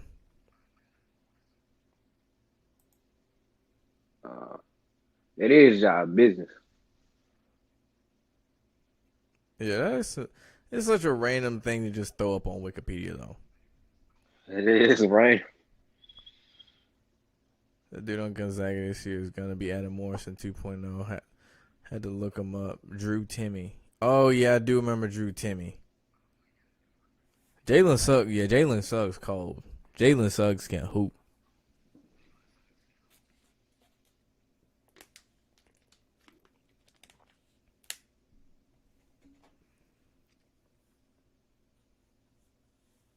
But you already know they're going to push Zion.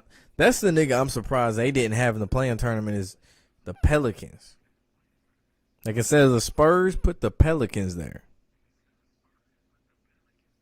So you could get Zion versus John Morant. Would have made more sense.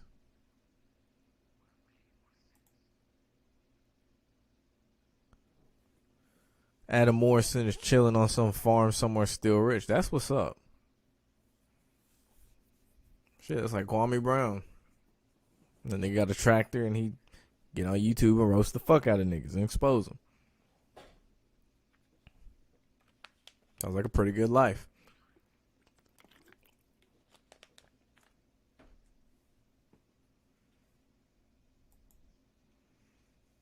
Utah will be used to eliminate the Clippers this year, so Braun again has no competition to another finals loss.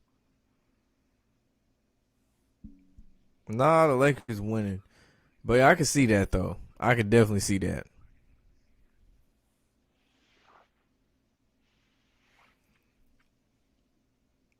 Yeah, what the fuck? They had Pelicans tanking all year with an exciting time. Shake my head. Yeah, that's the dumbest shit. They done that shit twice now. Did in the bubble, too. It was like, you just put the Pelicans in there, get Zion Williamson in there. Everybody fucking with the hype. Everybody fucking with that shit. The high flyer, the man who's bullying. He is bullying all of these grown men, and he's a teenager, quote unquote. That is a grown ass man child. That's the nigga you should put in the playoffs.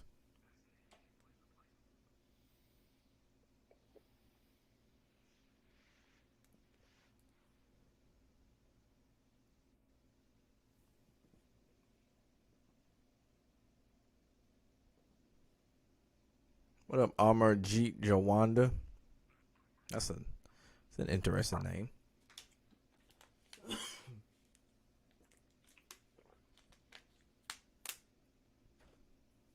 Oh shit. What's good? What's good? What's cracking, y'all? What's up? Shit, man. Just kicking it, talking shit about the NBA. Yeah, I know. I've been listening for a little bit. I just got here. Hell yeah, hell yeah.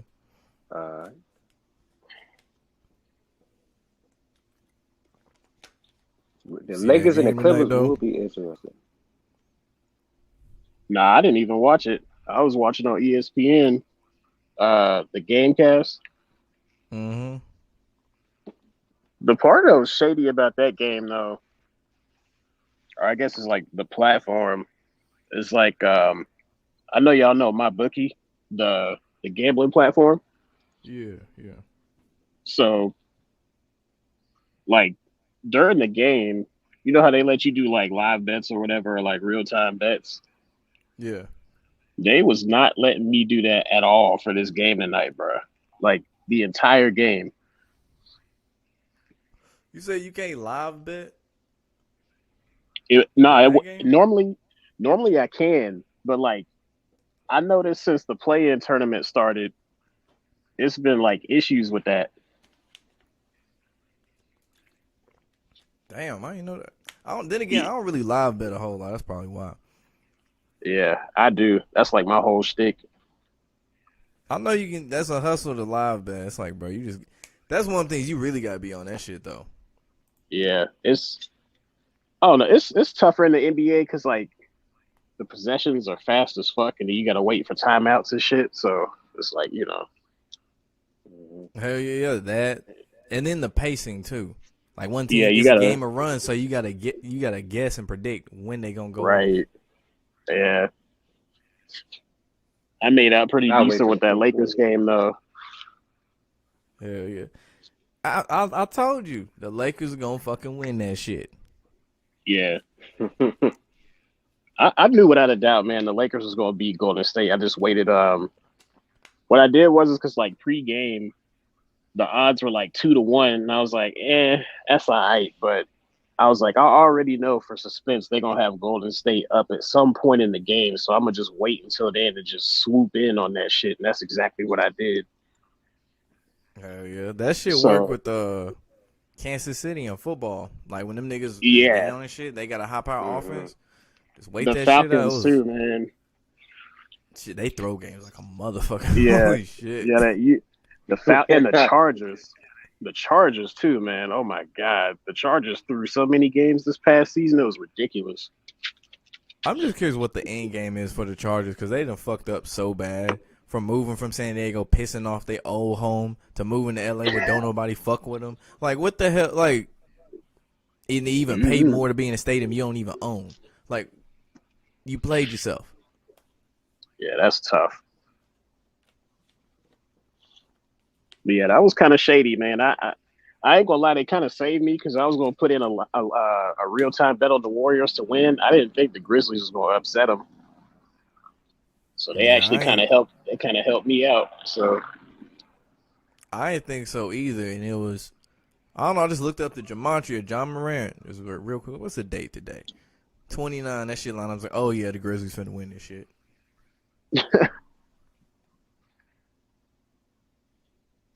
I'm cool with it going to overtime. I'll say that.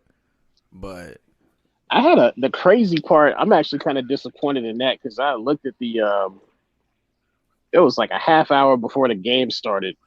I looked at all the prop bets, and my eye caught that overtime one, and I was like, "Damn, that's a good one," because I already know. Probably I was like, none of these other play-in tournament games had overtime, and I was like, I know they probably gonna have one of them have overtime, but I just didn't know for sure, and it was this one, so I was a little bit disappointed I didn't get in on that because I would have made out good.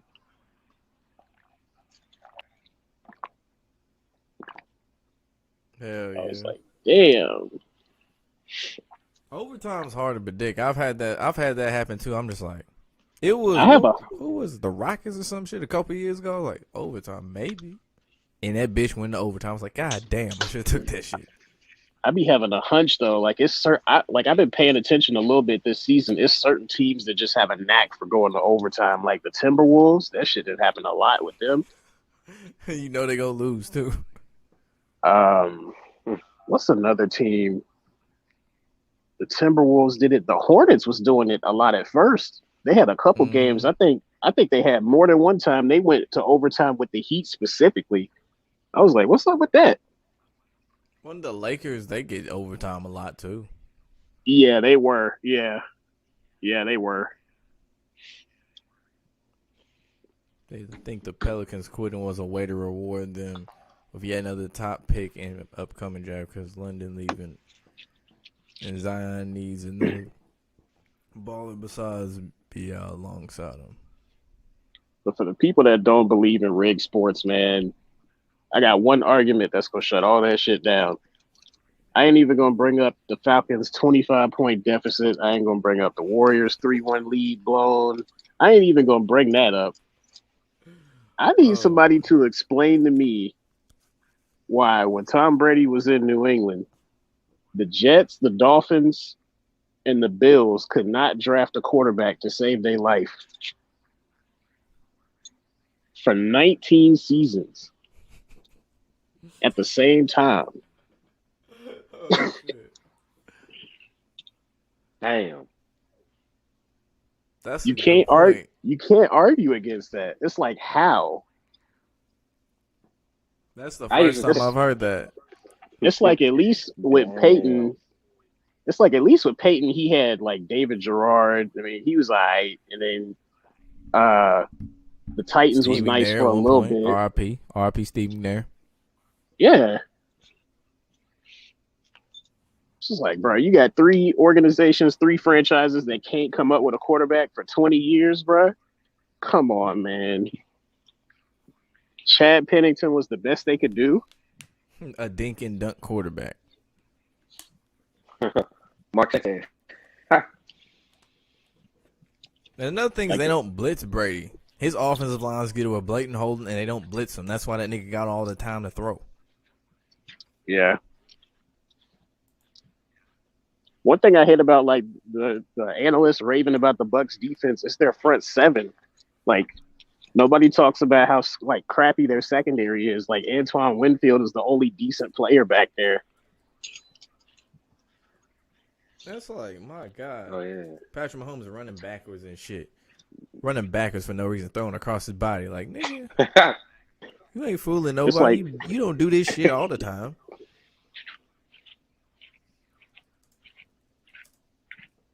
It's like they got 2 speed corners because they already know they're gonna get beat off the release, so they need people that can regain.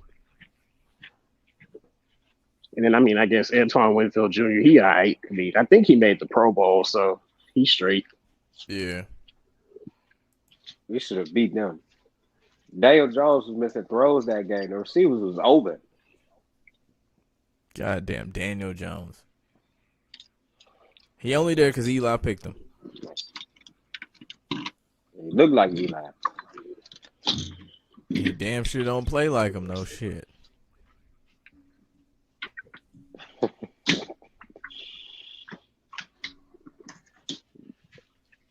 That nigga might be faster than Lamar Jackson. Bruh. Stop. No. I know they On clocked that, him in and all that that shit. run Like, he had nah, against the man. Eagles. He tripped, though. It don't matter. He tripped. He not All that faster than speed go Lamar. out the window when you trip up and can't even get a touchdown. Yeah.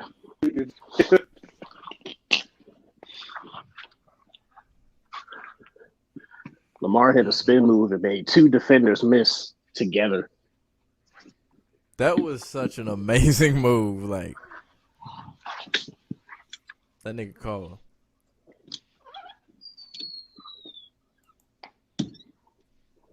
Like, the way he plays makes it so exciting to watch.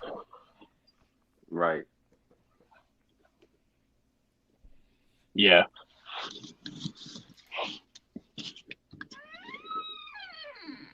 It's like that man they've been dragging in the mud, Deshaun Watson. The way he plays makes it exciting to watch. Even when he don't even have help. Deshaun used to drop passes though from time to time. Yeah, he gotta play the game too. Like he didn't do it. He didn't do it terrible, but he ain't like Nelson Aguilar. Good gracious. No, I'm talking about Deshaun Watson. I know. I said he not like Nelson Aguilar. Nelson Aguilar is way worse at dropping passes. Oh yeah, he got a reputation of that shit. Rashad Perriman, that's even worse. Evan Ingram too at the tight end position. Yeah. He dropped Evan way Ingram too many fucking passes. blows me. Hollywood Brown. That Nigga. nigga can't catch. Yeah, we need Hollywood to be in the slot. Like I think we need to use Hollywood the way Kansas City uses Tyreek. Like we need to run reverses and stuff with him because he like can't be having that speed go to waste. That's what I'm saying. Like, Yeah. what good is that serving? It's cool. Bro, You we can always need run to- over the top, but you can't catch. So what was the point of Bro, all that shit? Or we need to set up some motion screens or something. Yeah, stop running the same generic shit. Yeah. Sucks we had to get rid of Mark Ingram, but I mean, hey, We straight. We got J.K. Dobbins and Gus Edwards. So Oh snap! I didn't even know he let him go. yeah, I was like, dang. I mean, I kind of saw it coming. He was injured most of the year. Yeah. Not the youngest running back. I figured like he was a good leader for the team though. Yeah. Deshaun Watson made a big mistake trying to lead that plantation. Yeah, pissed off the white man. I'm still tripping about how I maybe I didn't see it before, but I know I remember telling you about it. That ESPN clip of Max and Stephen A. talking about what he said about the Jews and stuff. Yeah. That was crazy. The JEWs do not play. Yeah, they made him walk that back immediately. When they got on Nick Cannon ass too. Yeah. Then Wild Out came back. I don't know. I don't know what to say about Nick Cannon at this point. He's one of them. Yeah, he's a puppet. Because it's like NBC hosting all this goddamn shit. You know damn well that nigga. He was with Mariah Carey. You know what Mariah Carey's childhood is? Like the stories about her sister having to protect her and shit from all them fucking rituals and shit they been doing with that mom and shit. You ain't heard about that shit? They got this shit on YouTube. His sister talk about all of that shit. What was going on? Yeah, I might have to watch that. I didn't know about Mariah that. Carey allegedly deep in that shit. Yeah. I'm gonna say Lamar Jackson needs the number one receiver. Yes. We damn sure need that shit.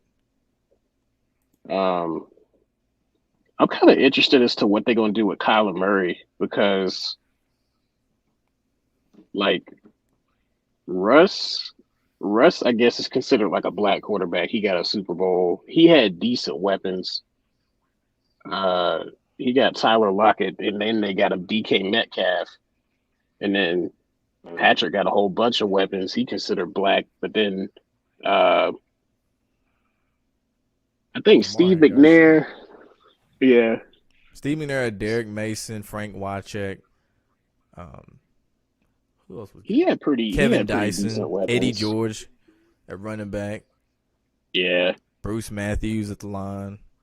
But Kyler is like the only remotely black quarterback I can remember with like literally a stacked receiving core. Like, I'm interested as to whether like they gonna get him a chip in the future or. And then that J.J. Watt signing to me is interesting too. It's like, I don't know, wonder what they doing. Nah, Cleveland got a stacked wide receiver core. Yeah. Remember they had Jarvis, Odell. I'm just saying, like, for black quarterbacks, that's exceptionally rare.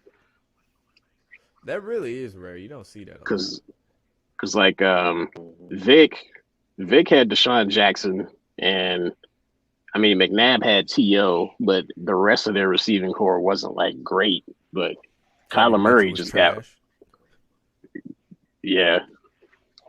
Kyler Murray just got mad weapons. Like, he got D-Hop. They got Larry, even though he at the end of his career. Who's the other dude? Yeah, Christian. They still got, like, two more people that are at least decent. He's a tight end, right? Isabella's a receiver. Oh, okay, dang. I'm trying to think. They had another person, too.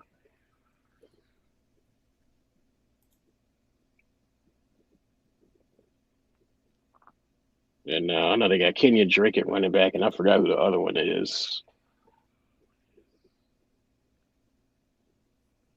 They had David Johnson until the Texans took him.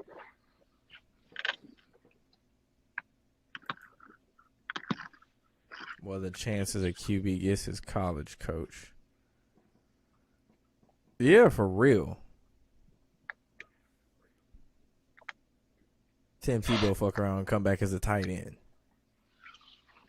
And why? He gonna score a touchdown. He gonna fucking score a touchdown. It's gonna be a big fucking deal.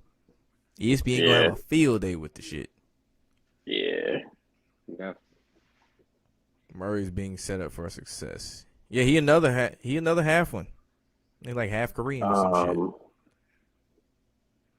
I think the way Tebow gonna catch his first touchdown pass is like he's gonna be a 2-quarterback set. So like I feel like Tebow gonna get the snap, he gonna like lateral it to Trevor, and then he gonna like run around the line, I guess do like a wheel or something, and then Trevor just gonna bomb it to him.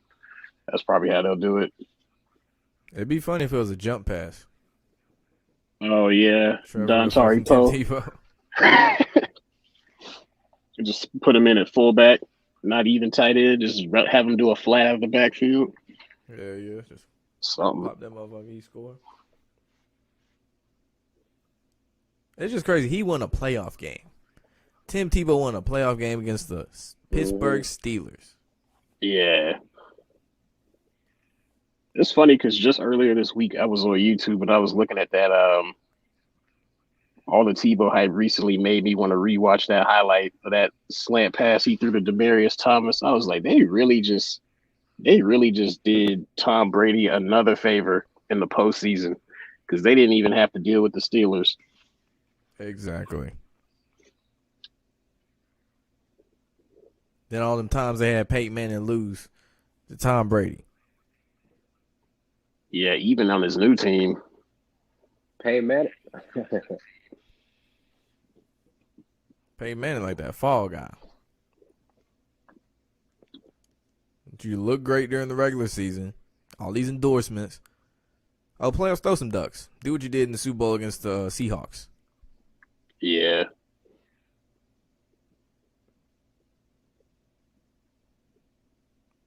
Chiefs use Brady passes the torch to Mahomes. Wouldn't be shocked. My homie wife casting spells too. Yeah, allegedly sacrificed her dad, stepdad. Fans love that Tim Tebow stuff. He's a white Christian male. He's the red state's heroes. Yeah.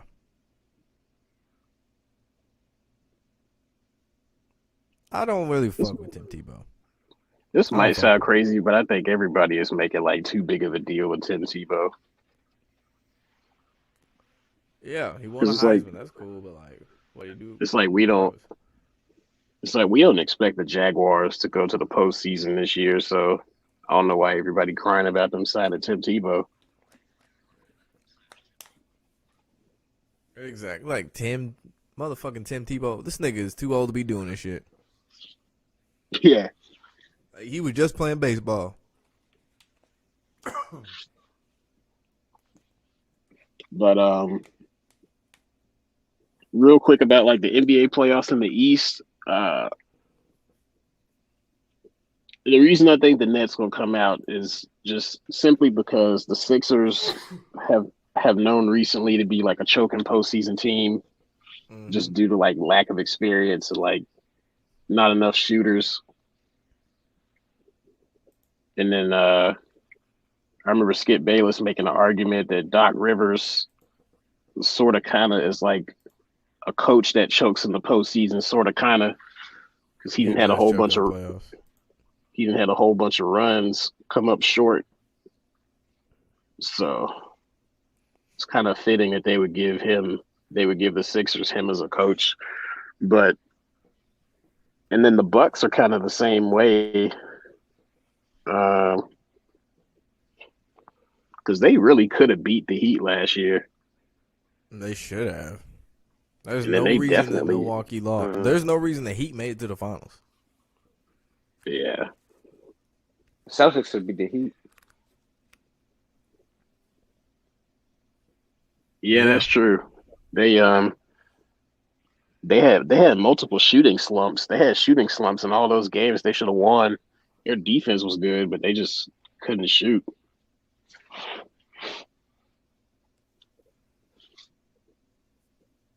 But yeah, the Bucks and the Sixers are just, they kind of been slapped with that label already of, oh, they're just a regular season Eastern Conference team, top 3 seed, tough out. So it kind of makes it easy for the people to accept the whole narrative of the Nets cruising.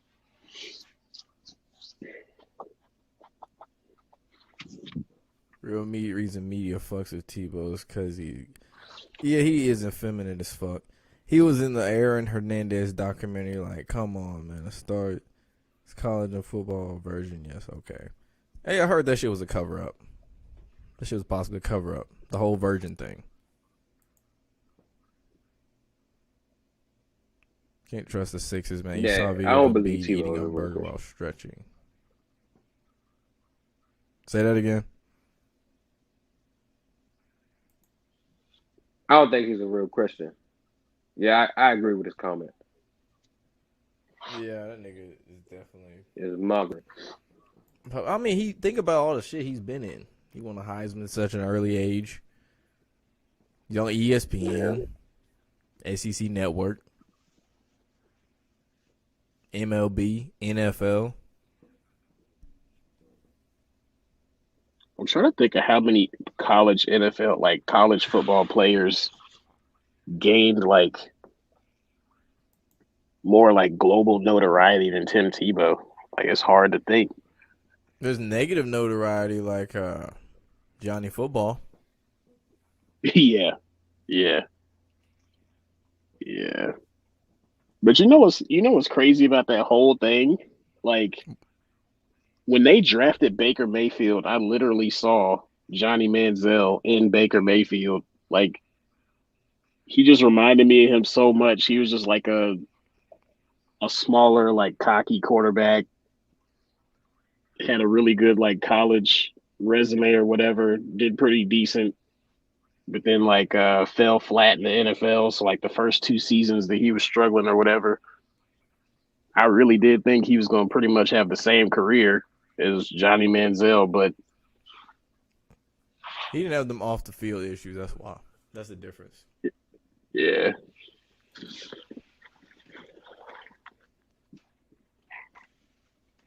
The game is a game. All these motherfuckers running a hustle. Facts.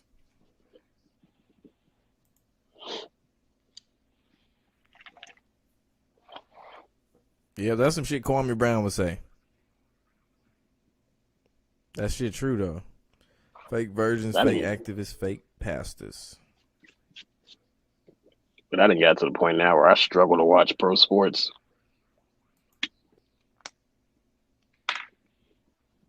Especially the NBA. It's like, it ain't the same. It's so tough to watch the NBA.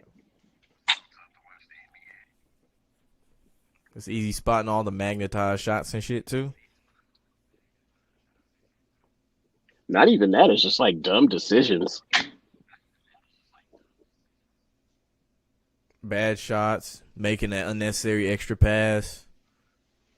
Everybody takes threes now. Yeah, that made it a lot easier to rig, too, with all these threes they can chuck up.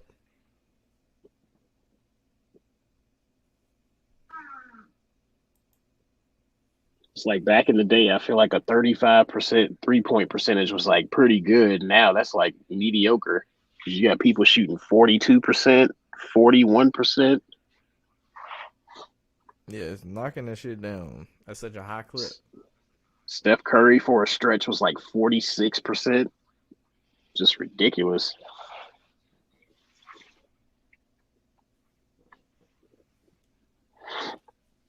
How many of you think was Magnet assistant whenever he was hitting all them threes? Talking about the championship runs, Yeah. probably a lot. That Just the game went over distance. OKC for sure. Yeah, and OT. Yeah. Yeah, probably a lot, man. Trying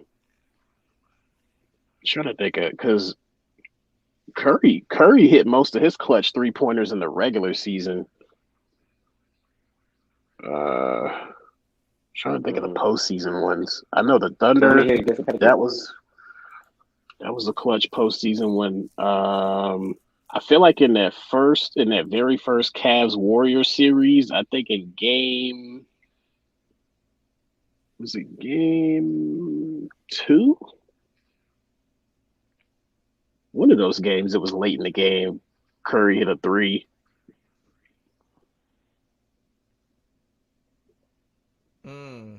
Game, what was that? I can't remember. I think it was This 2. was this was the series that all the Cavs fans and LeBron fans was calling Matthew Dellavedova a Curry stopper. That junk was hilarious. Oh yeah, he showed them y'all got me fucked up.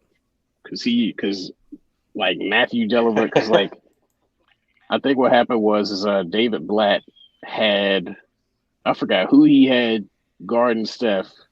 But Steph was giving him hell, and then all of a sudden, it might have been Kyrie, because I think that's when Kyrie got injured, and then Dellavedova was like the primary point guard, and so he like switched. I can't remember if he had like Iman Shumpert or somebody else, because at first he still didn't have Dellavedova guarding Steph, and then like one game, he like switched Dellavedova onto him for like a couple quarters, and he only made like 2 threes, and then everybody swore he was like a Curry stopper. And then the next game, he got crossed. He got like 2 or 3 threes like swished in his face. Mm. But that finals could have been so good if Kyrie didn't go down.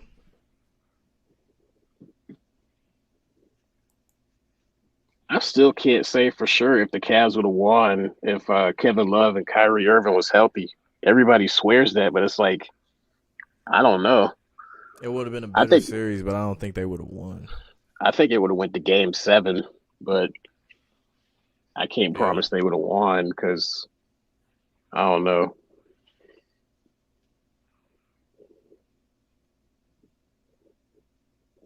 Anyone who plays basketball in real life knows these wacky bounces on a daily basis are ridiculous. Exactly. This shit. This is the one. If you ever shot a basketball, you know basketballs don't bounce like that around the rim and go in.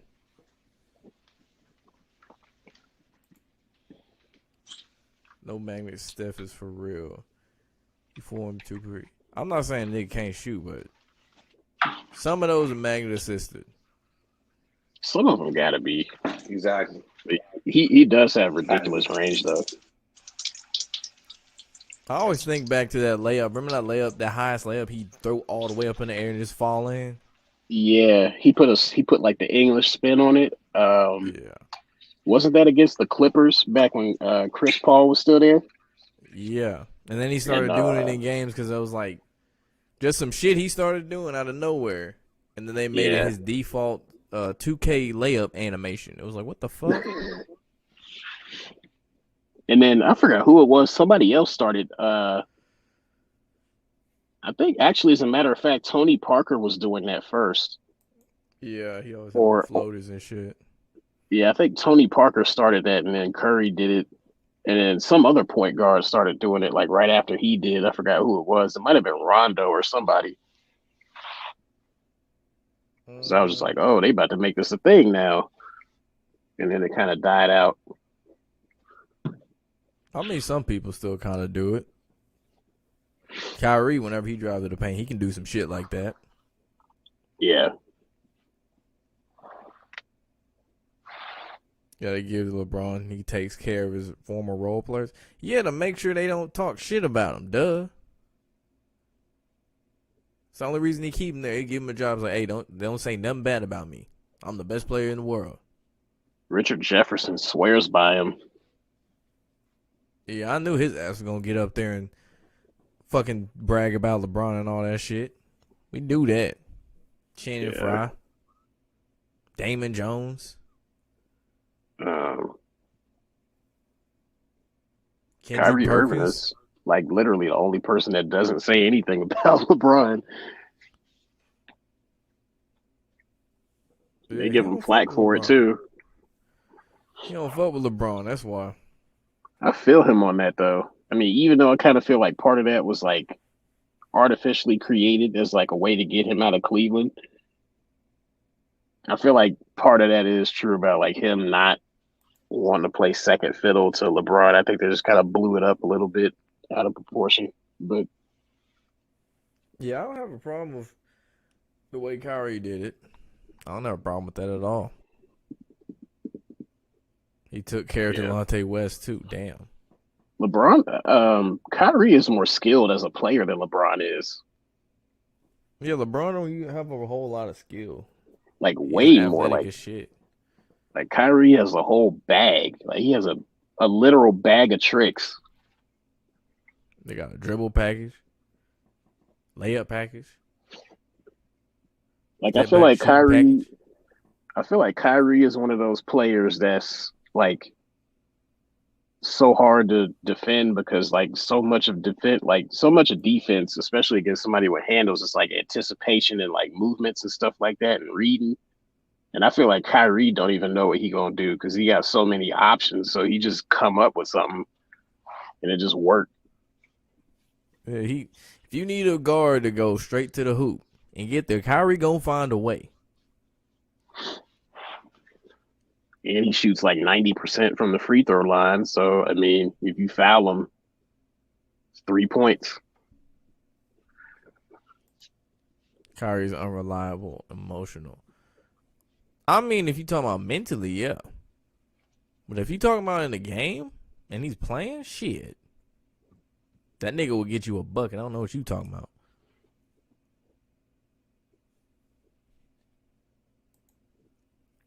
Kyrie's been going off this year for sure, and we already know from the finals he's clutch. Yeah. He the nigga who shot the game-winning shot against the Warriors. It wasn't LeBron. Yeah. There's money around the basket. Hold on one sec.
All right, I'm back.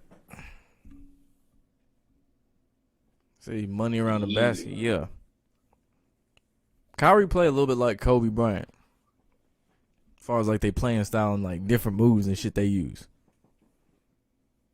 Yeah, that's his idol.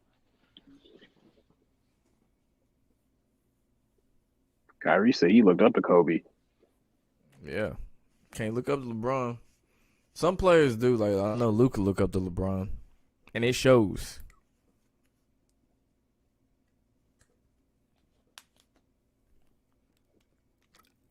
Because Luka will definitely...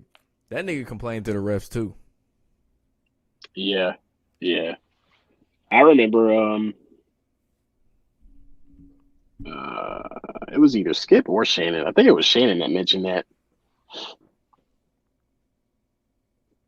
Like, he gets a lot of unnecessary praise.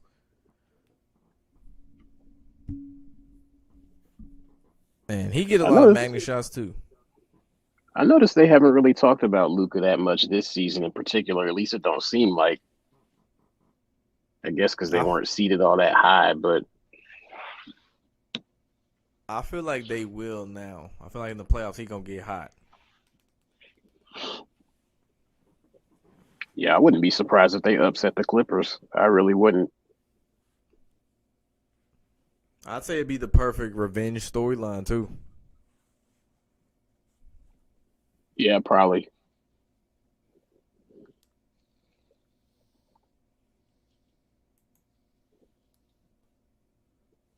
Luka looks like that guy that doesn't.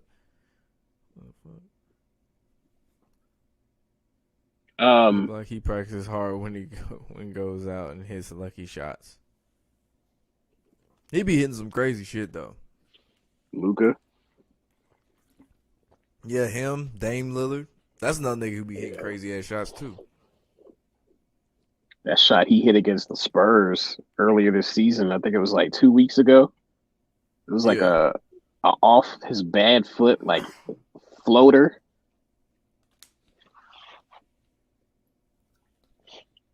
It was just like nothing but net. I swear every time his like logo hit shot, you hear it always hit the back of the iron. I swear, it never failed.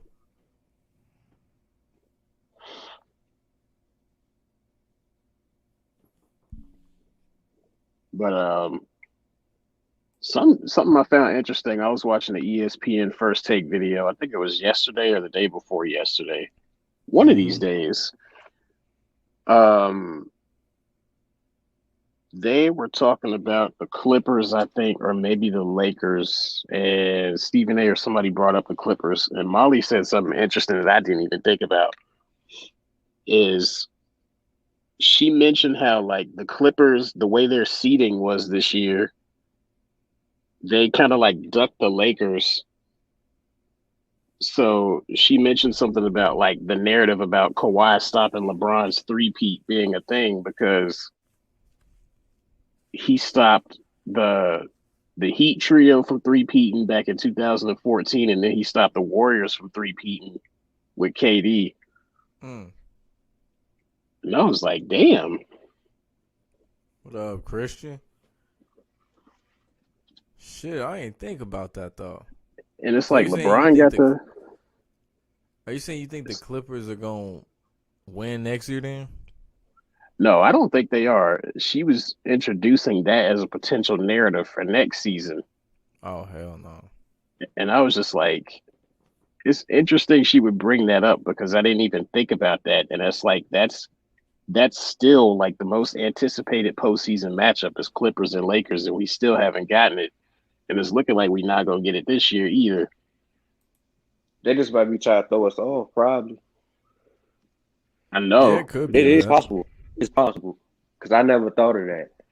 But it's just like the fact that she would say that, like, live on television, like, it's just like, how in your face can they get? Like, the nigga just blatant with the shit. I mean, Tim Donaghy got busted. That's public information. What more proof do you need? Like, man. But they got whole court and documents and shit out here talking about this shit. Same with the NFL. Them niggas got up there in federal court and said that they manipulate games for profit and viewership.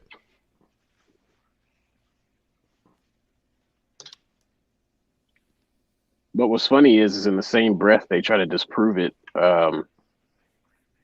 When people bring up the whole market, the market argument, and they debunk it by saying, "Oh,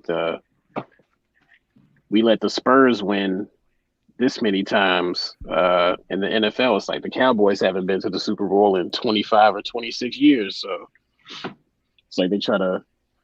And it's really not as much of a market thing as people think. Like Colin Cowherd said, it's more about narrative. It's narrative driven. So I remember that. It's like the biggest market teams aren't always in the mix. It's like the thing is like you can always look for the biggest market teams to be in the mix, but they're not necessarily going to go the furthest just because they're big market teams if they don't have like if they don't have a player on their team that has that excellent narrative that, you know, draws views and tugs at the heartstrings and it's fascinating story, you know. Yeah, like real shit. And they throw that shit out there all the time. That phrase storyline, the storyline for this. Yeah, storybook ending too. That's another term they use. Couldn't script it any better. I'm like, nigga. They even say that in Madden. You couldn't script it any better. Yeah, Charles Yeah. Davis at one point, like they say they start off the second half, they script the first 15 plays. I'm like, there it is. Cat's out the bag. Yeah. In a video game. And Madden scripted anyways. 2K, all that shit scripted. Now you think about how the fumble in Madden, it always happens at the most inopportune time. Let it be the fourth quarter with like a minute left in the game. All you got to do is 3rd and 2. Run the ball, get a first down, kill the clock, go home, get the dub. Nah, the running back, he tackle. He fucking fumbles it before his knee hits the ground. Are you serious? I'm on my own 35? Really? Mm-hmm. Yeah, that's the fault with EA. I stopped playing the mobile version for that reason, man. The mobile version is even worse. Madden. I didn't know they rigged the mobile version like that. God damn. It's Me like neither. it's set to where no matter how good your running back's carry rating is, after so many carries, they automatically fumble. Damn, that's bad. That's horrible. Yeah. I mean, I can't prove it, but I can tell just from experience that's how it works, because it's just like there's no reason I should have like not even Derrick Henry, just like somebody that's like semi Pro Bowl caliber, like somebody with a decent carry rating, whoever it is in the game, even if it's a throwback player, like with a 90+ carry rating, there's no way that like a third of the time when I'm doing head-to-head drives on the very first carry, they fumble. No. And it can be like a cornerback. Like it can be like Stephon Gilmore or somebody with not even that great of like tackle and hit power ratings, and they'll just level them. That's like Lamar Jackson. If you run too much with him, he gonna fumble multiple times. Yeah. There was an animation back in Madden Madden 20. It was Madden 20 where you could be a running back and you could like run into an offensive lineman. You'd fall. You would legitimately fall, and every part of your knee, elbows, and shit would roll off the ground. Where you clearly counted down, but the ref wouldn't blow the whistle, and the player would get back up and jog, and like he couldn't be tackled. Wow. Yeah, it was the most. I've scored touchdowns off that shit. It's so broken. Mm. They fixed that shit, but it was so broken. Yeah, the issue with mobile is the defense gets such a ridiculous like awareness and play recognition, like augmented boost from the computer. It's insane. Like everybody knows the best way to catch a corner is like when you're having a receiver run a route. Like the minute he breaks is the minute you like tap the throw button so that like he gets separation and like the ball is like headed his way at the same time. So he has like that like brief moment in time where he has like a gap of space. And it's just like the way the computer works in that game, for some reason, like the defenders have this like sensor or like trigger to where like they always know as soon as you tap the throw button, and they just like jump on everything. It's ridiculous. Like it makes no sense. Even the cornerback's jumping ability. Yeah. For interceptions, I'm like, them niggas be catching one-handed shit. I'm like, they don't do this in real life. Dude, on mobile, the linebackers are worse. How? Especially like don't have it be somebody like Roquan Smith or like Bobby Wagner. That's like a good middle linebacker, because like it's like the thing is on there is like it's so hard to hit tight ends on seam routes, because the middle line, like what I'll do is like I'll try to wait for the tight end to get like behind the middle linebacker.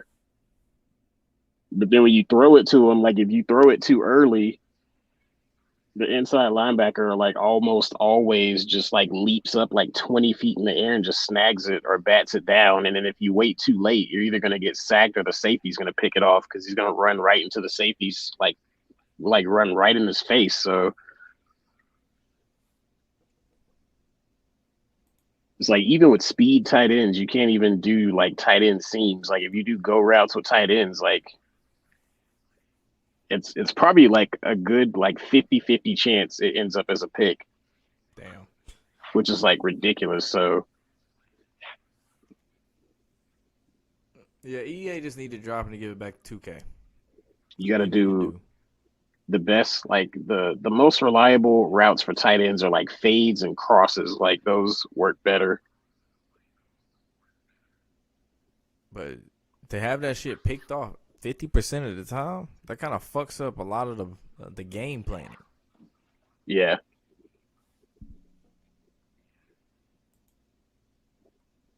It's like in Madden now, you can abuse the slant route. You could no huddle and slant route your whole way down the field every time and score. Yeah. That's what I do. Sucks. That's face of the franchise. Just get that slant route. It's over. Fast receiver, shit.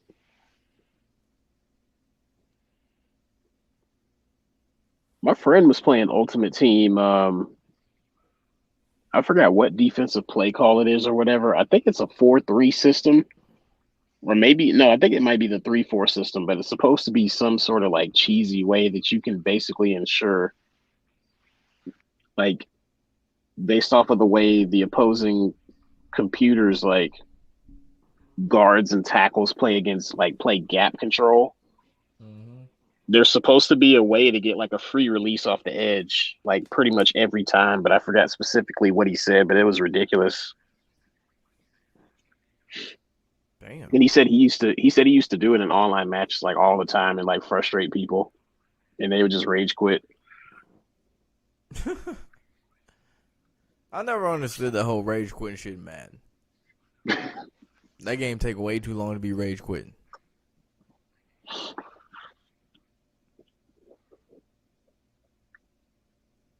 Yeah, I mean, I guess it's different when you're down like 28 or 35 zip in the first quarter. You got like 3 turnovers. There's no reason for anyone to be down that many points in the first quarter. It happens. Like, they even got that accelerated clock shit in there. There's no way in hell that's supposed to happen. Yeah, it happens a lot. I've seen it. I've seen people streaming it happens. Oh, that's rough. And then a lot of people pull like 21 and 28 point comebacks. That's impressive. I've done that. They'll be down like easy. Yeah, I've seen somebody pull a 28 point comeback. Like they got I think it was like 35-7 or 28 zip at like halftime, and in the second half they literally like their defense clamped down and they got like 5 touchdowns. They just went retarded. I bet some scripted shit happened too, didn't it? Like a timely fumble recovery, a timely interception. Yeah. Trying to think what one thing was I saw. I think they had either Zeke Elliott. I think they had Zeke Elliott as the running back, and he broke like 6 tackles. Jesus.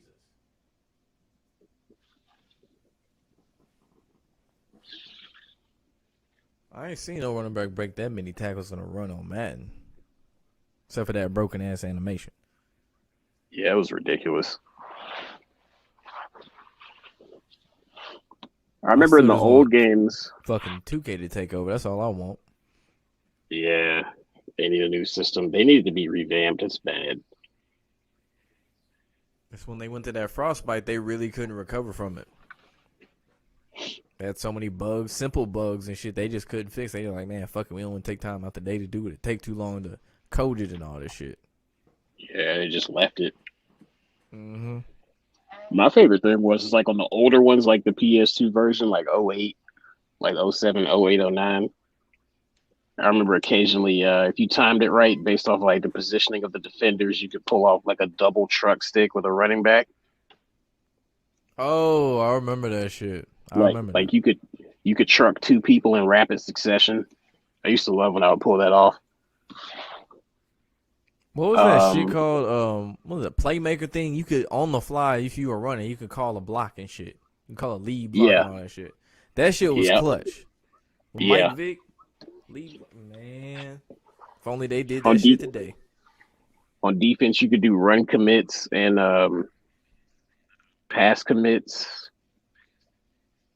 Love Um, easy s- money. something else you could do. I forgot.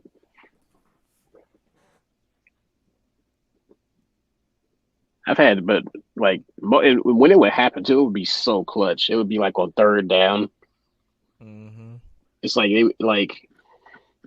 I would have like Frank Gore or somebody through like because I used to run fantasy draft runs like all the time, Mm-hmm. and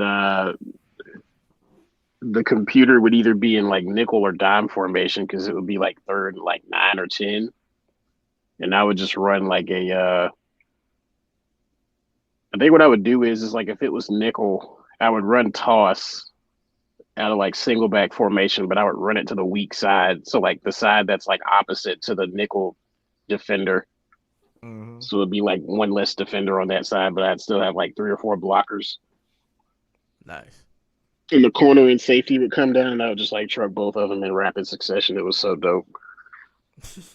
And I would pull like 30-yard runs on like third and 12. It was insane. Like instantly be in field goal range.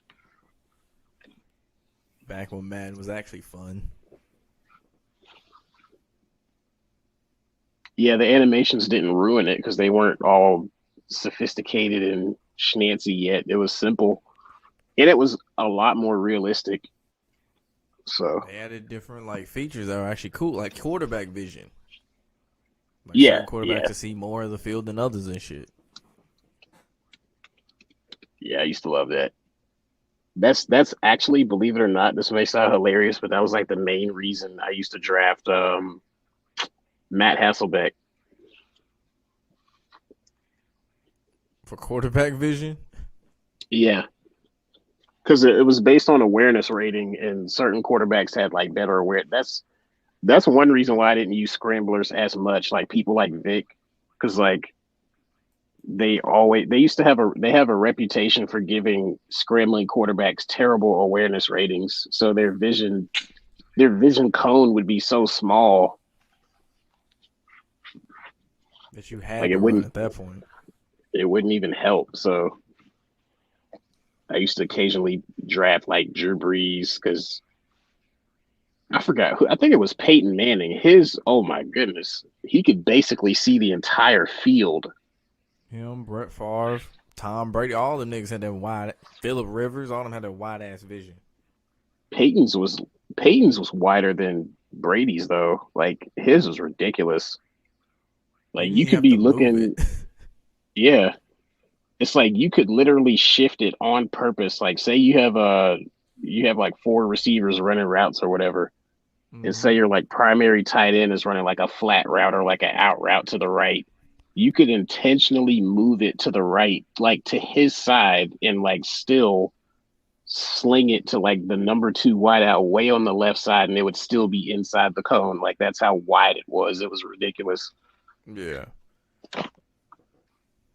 Well, do we think the rigging is so obvious nowadays? Do the players want us to find out or what? Them niggas don't give a fuck if we know. They don't care. They rich. They don't give a damn. That's because people are so Niggas getting asleep. paid. They can't pick up on it.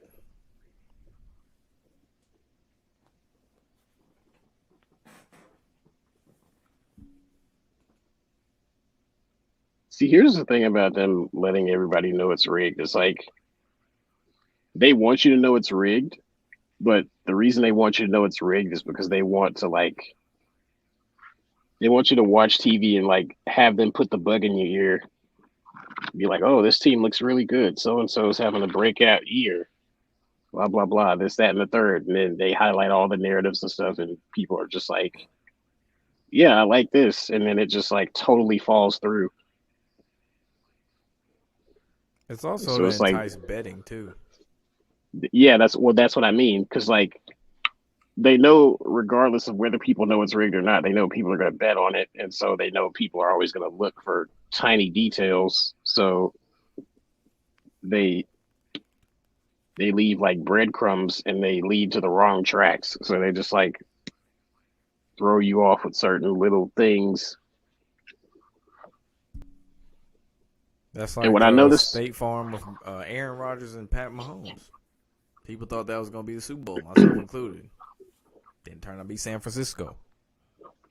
but here's the thing with the NFL, I noticed a lot of what they do, like when it comes to, especially when it comes to like Super Bowl outcomes, as far as like who makes it, Mm-hmm. whatever they say at the beginning of the season is generally more accurate. And then as the season wanes, because you have all these like phenomenon of like, most of the time the MVP is like, if it's not somebody like Tom Brady, it's just like some quarterback that's having a breakout year. Lamar Jackson 2 Like, years ago. yeah, like Josh Allen this past year, he had a decent shot at MVP, even though we all knew it was Aaron Rodgers because he had like the most ridiculous touchdown to interception ratio. Yeah. So it's like they throw you the most generally the most accurate types of things at the beginning of the season, and then another thing they do is they'll tell you like 5 or 6 components to keep in mind, and all of like of those 6 things, 5 will be right, but it'll be just that one thing that'll be off. Yeah, they hit him with the pump fake. Yeah, because I remember one season they did it with the Saints. They had people. I think it was the year the Eagles went to the Super Bowl. Maybe one of these seasons they had everybody like just swearing up and down the Saints would make it, and they didn't. They done screwed the Saints out of Super Bowls I don't know how many times. Yeah, Drew Brees legit could have like 3, possibly. Yeah, they should have played him in Atlanta. And that boring ass, horrible halftime, having ass Super Bowl. The Rams game was rigged. The NFC Championship game that year with the Yeah. Rams and the Saints. AFC Championship game was rigged too. Mm-hmm. And then for Super Bowl picks, it's kind of easy because generally, if you just pick the opposite of what the media thinks, then I mean you're good to go. Because this past season, Chiefs Bucks, everybody was like, "Well, the Chiefs we already saw this matchup in I think it was week 10 or week 11 or whatever," and everybody was looking at how weak.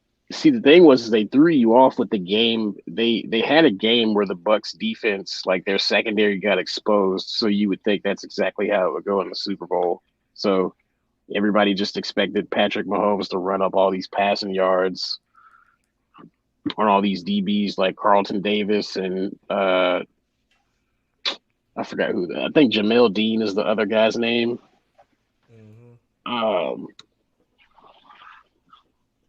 But the Bucks pass rush got to him the entire game, so that was out of the question. And then like the season before, KC and San Francisco, everybody picked San Francisco because they had like a great front four. So everybody anticipated that season that would be the year that like Patrick would be under all this duress or whatever, and they lost. So that was rigged. It's like I've learned now you can't even look at it from a fundamental standpoint. Like it's better if you don't. Yeah, it really would make sense. Like my general rule of thumb is like I look at the matchups and I'm just like, which of these 2 teams, which team should not win? And that's generally the team that wins.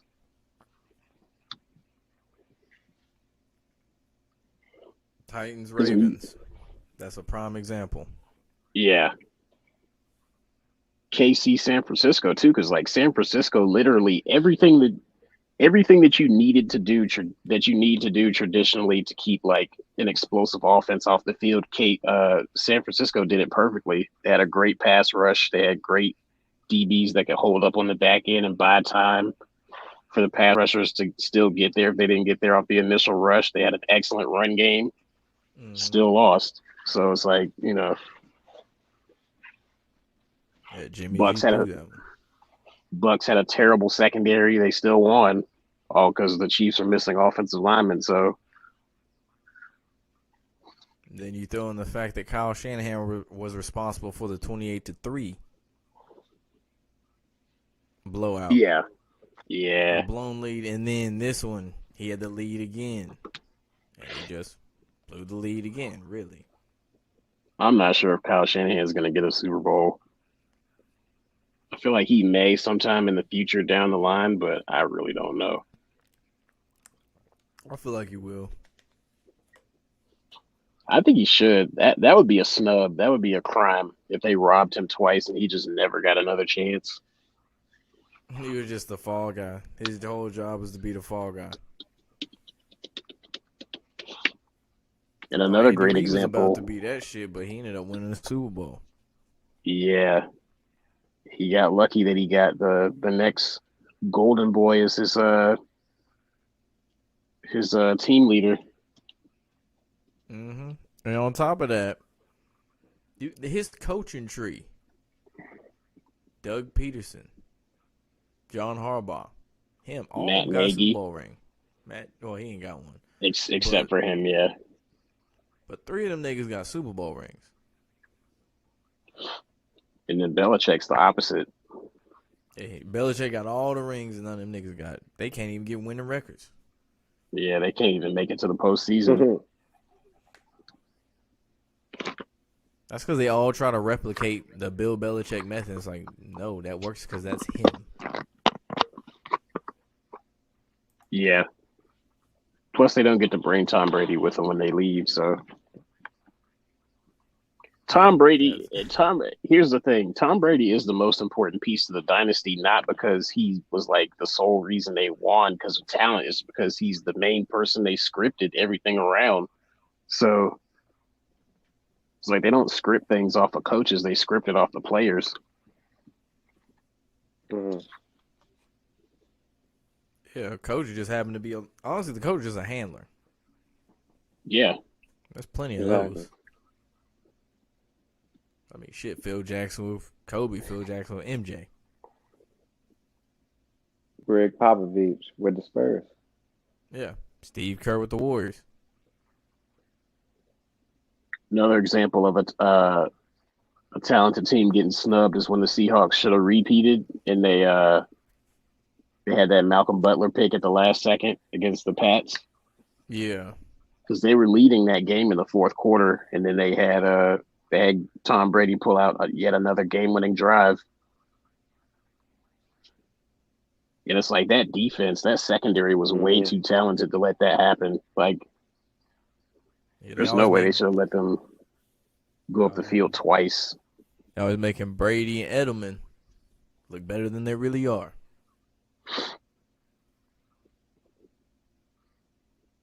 Like, I've never been really impressed with Julian Edelman. I saw I saw a YouTube comment in a I forgot what video it was. It was an ESPN video, but somebody was like, Julian Edelman, the only player that in Patriots fans' eyes can literally be like a scrub and a Hall of Famer at the same time. And I was like, yo, that's so true. That is so true. That's real. He's not Hall of Fame in my opinion. He is not Hall of Fame worthy in my opinion. Because it's like when it suits him, and Wes Welker was the same way. Like when it suited Pats fans, they would praise Wes Welker. And then it's like that Super Bowl, I think against the Giants, where he had like that wide open catch he could have had, and Brady threw it to him and he just didn't catch it. Mm-hmm. Yeah, I remember that. They blamed him for that loss. So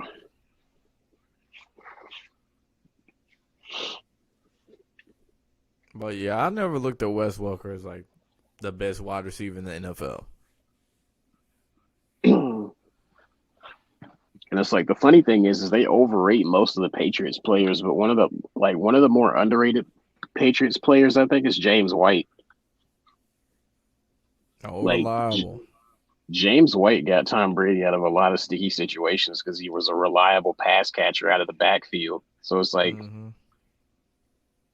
imagine like Tom Brady having like medium level to subpar weapons, and imagine if then he had a running back like Leonard Fournette, like somebody who just can't catch. Mm. Because it's like this past season, he had Leonard Fournette, and it's like occasionally he'd catch passes, even though he'd drop more than he'd catch. But primarily, Ronald Jones was a better pass catcher. But yeah, you know they want to get Fournette involved though. That's the thing. Yeah, they signed him after the season started, so it's like they had to use him. They had to feature him some way. I'm so glad he left Jacksonville though, because that's the place careers go to rot. Yeah. Jalen They Ramsey can't was really about hold to on get wasted. nobody. Yeah, they can't hold on to nobody.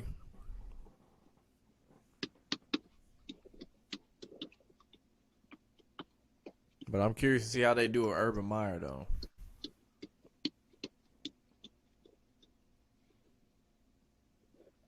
I like those Jacksonville teams they had in the Peyton Manning era. The Fred Taylor, Maurice Jones-Drew, David Gerard. Oh, the cardiac cats. Yeah, those Jaguars teams. Those teams were problems. They always give Titans a run for their money. One of the times they made the playoffs, other time they didn't. One year I think they beat the. If I remember, I think they beat the Patriots. Yeah, when they had Fred Taylor and Maurice Jones-Drew together, that was ridiculous.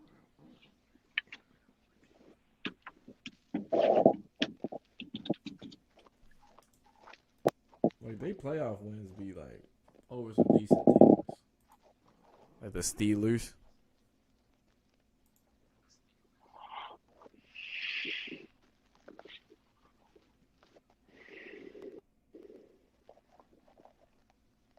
I'm curious as to what their options are going to be after Big Ben. No, they lost to the Patriots. They beat the Steelers. That's what it was. Say that again. Listen, I'm curious as to what their QB option is going to be, who their successor is going to be after Big Ben. I'm biased. I want them to put Josh Dobbs in at quarterback. Because apparently Big Ben and Mike Tomlin think highly of his offensive IQ. So that's why, like, Big Ben will trust shit that Dobbs will say that Dobbs sees that Big Ben doesn't even see.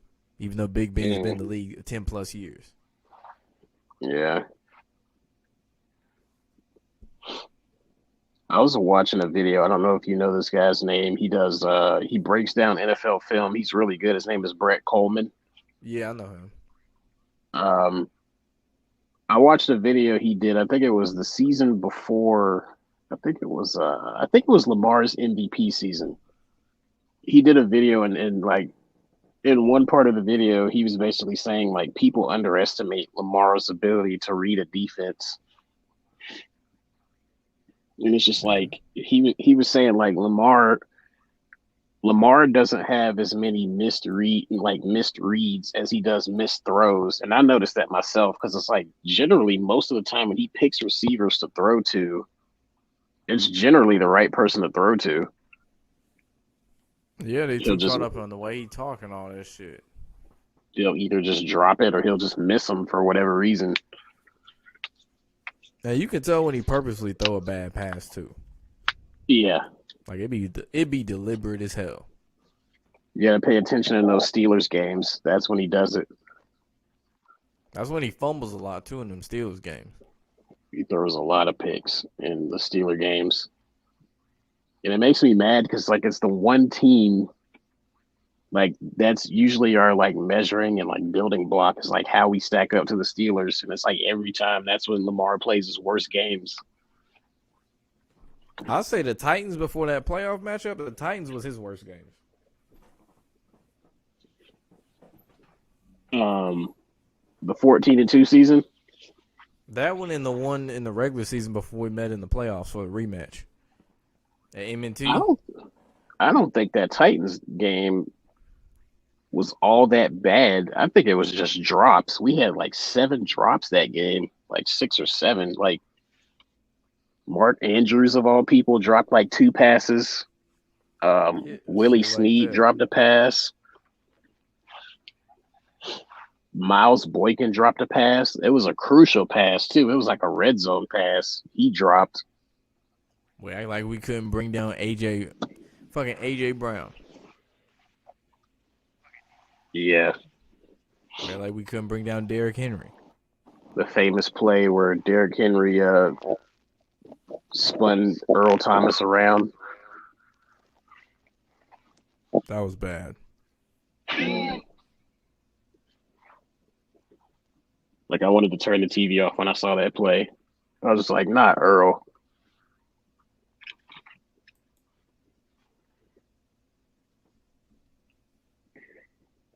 What up, Duchamps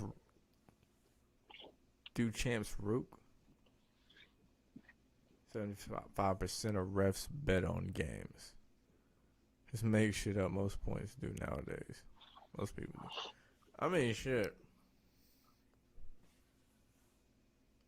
Michael Jordan bet on himself. Yeah. Literally. Yeah. Pete Rose, all these niggas do it. You think boxers Yeah. don't bet on themselves when they fight? Some of them get exposed and called out from time to time, but then it's just right back to business after a few days. Yeah, people forget about that It's shit. like they throw it out there and it's like, oh, okay, next. It's just people assume they stopped doing it, but it's like, no, they didn't stop. They just stopped talking about it. So people forgot about it.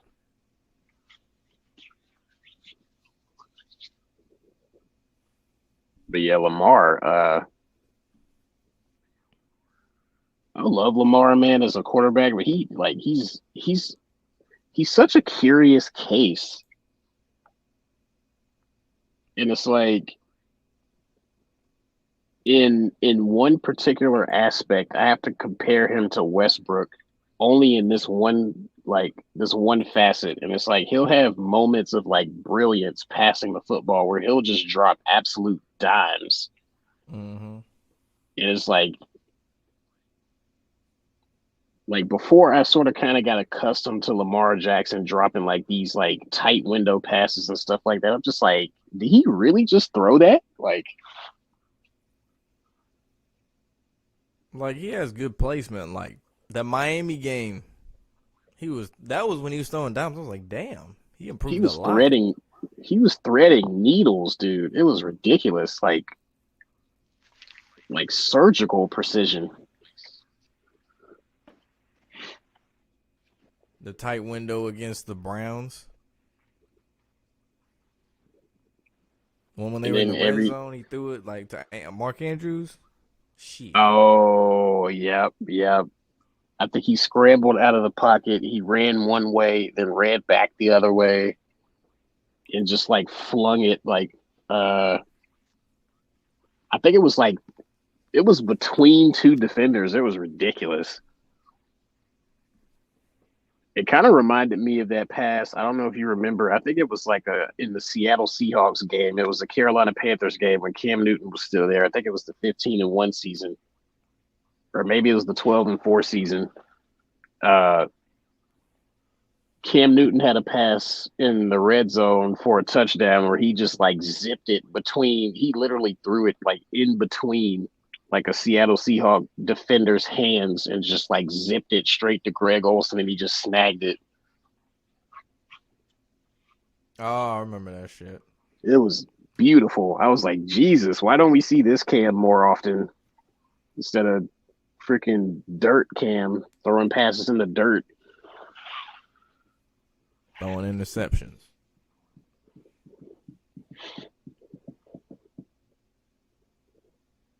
Cam was the quarterback that thought if you just threw it hard enough, the defender's going to drop it. He's not going to catch it. It's just no, throw it over his head. Don't try to throw it past him. You can't throw it through him. I've seen plenty of quarterbacks do it, though. That don't make it right. Cam was notorious for doing it. He did it a lot. It's like he knew it was a bad read, but he would just force it. And I guess for some reason, he just figured in his head if he just gunned it hard enough, you either go through the receiver's hands, through the DB's hands to the receiver, or the DB would just not be able to catch it because of how like hard he threw it. Shit, Joe Flacco no different.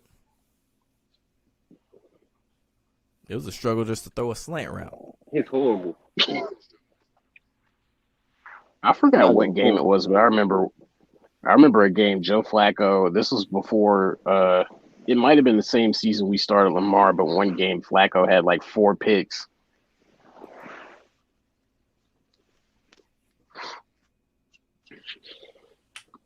I remember a Jets game this past season where he was playing for the Jets when Sam Darnold had pneumonia or whatever.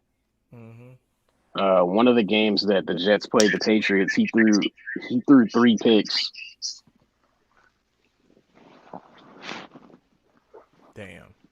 And I was just like, yeah, I don't miss Flacco. Yeah, he's in Philly now. No, his ass ain't gonna start. Yeah, that's gonna be interesting. I hope Devontae Smith's career isn't wasted there. Yeah. They were so pressed, so we wouldn't get him. They traded with the Cowboys. We still got Kadarius Toney. That's a good pickup. I thought my opinion was an unpopular opinion, but apparently it's not because Shannon Sharp has the same opinion. But I actually think the Giants are going to win that division this year. I mean, I don't know if Daniel Jones is going to have a breakout year, but I think there's never repeat winners, so I'm pretty sure Washington's not going to win. I know Philly's not going to win. Probably not, so it's down to the Giants and the Cowboys. So I could see them giving the Cowboys the division for once. They may. It's not like they got to give them a Super Bowl yet.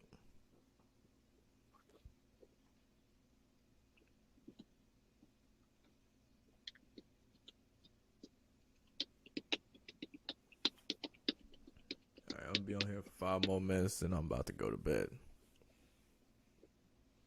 Yeah, same.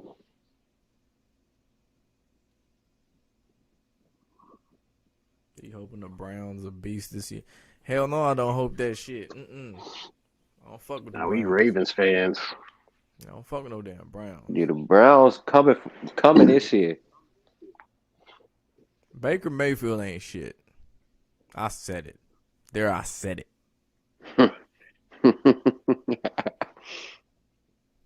You know how mad I would be if they scripted the Browns to have like a 15-2 season or a 14-3 season, and meanwhile we like 10-7 with a better team. Well, you could argue the Browns got a better team, but that would be some shit. Historically, we're the better franchise, and they just make this ridiculous playoff run, and meanwhile we get like ousted in the wild card round by like the Titans again, or worse, like a Carson Wentz led Colts team. All right, that's not happening. That Carson Wentz ain't going to the playoffs. We know that. I don't know.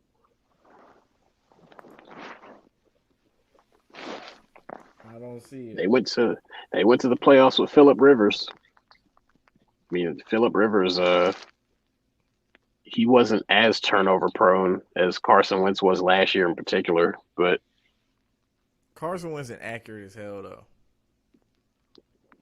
Like Phillip can be accurate at times. It's just his decision making. Yeah, he kind of like Russell Westbrook. His decision making is questionable in crucial situations. Yeah, that's the most important part. I was going to say he throws because I watched a video. This guy named Barry McCockner, and he does like QB breakdowns. He looks at like he'll have videos like say he had a video about how why didn't Peyton Manning win more Super Bowls? About like the not wasted potential, but about like the missed opportunities of Andrew Luck or whatever. But he did a video on Phillip Rivers, and I saw so many like crunch time interceptions. It's like it was almost like Phillip Rivers would wait until it was the most important part of the game to throw picks, and he would do it multiple times Damn. in the same game. It was so bad. Every quarterback has their tells. Like they always do something completely opposite of whatever the fuck they've been doing. Like Lamar Jackson, he'll hold the ball and sit in the pocket longer whenever he needs to be sacked. Yeah, When he clearly should have been running out of the pocket. He just stand there and get sacked and dragged down. I noticed that.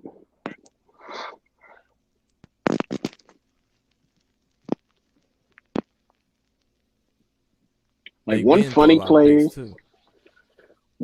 play he had, I think it was in the Titans postseason game one of these years, is one of the fumbles he had. Not only did he stay in the pocket, it's like he drew the ball behind his head. Multiple pump fake shit. Yeah, it's like he pump faked like 3 times. And he looked back too one time. He looked back to see and kept pumping. I was like, yo, what are you doing? I knew we was losing after that first pick. After that bounce off Mark Andrews' hands, like, oh shit, we finna lose.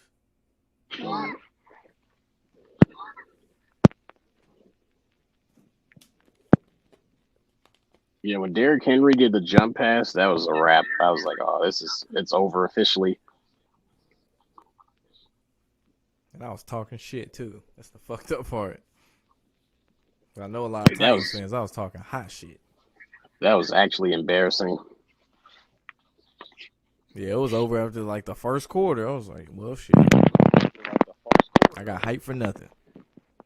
Funny story though. This one dude at work, he told me like the week of the game, he's like, the Titans are gonna upset the Ravens. I'm calling it. Damn. And I was just Skip like, Bayless quote unquote predicted that shit too. Yeah.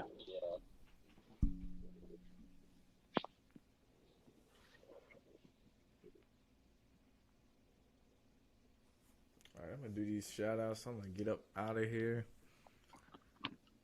Shout out Soul Tim, Blackbird McKnight. Now y'all can come on this bitch anytime. Shout out Friendship is Gangster, Go Chiefs. AD, Chocolate S, John C. Louisville, Brendan Hanson, Snapback Jug.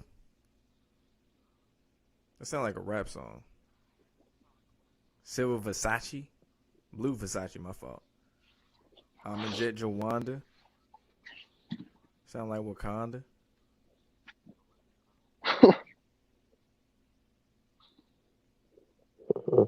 Shout out Easy Money and Dutch and Rooks. Like, comment, subscribe. Thank you for watching. We is out.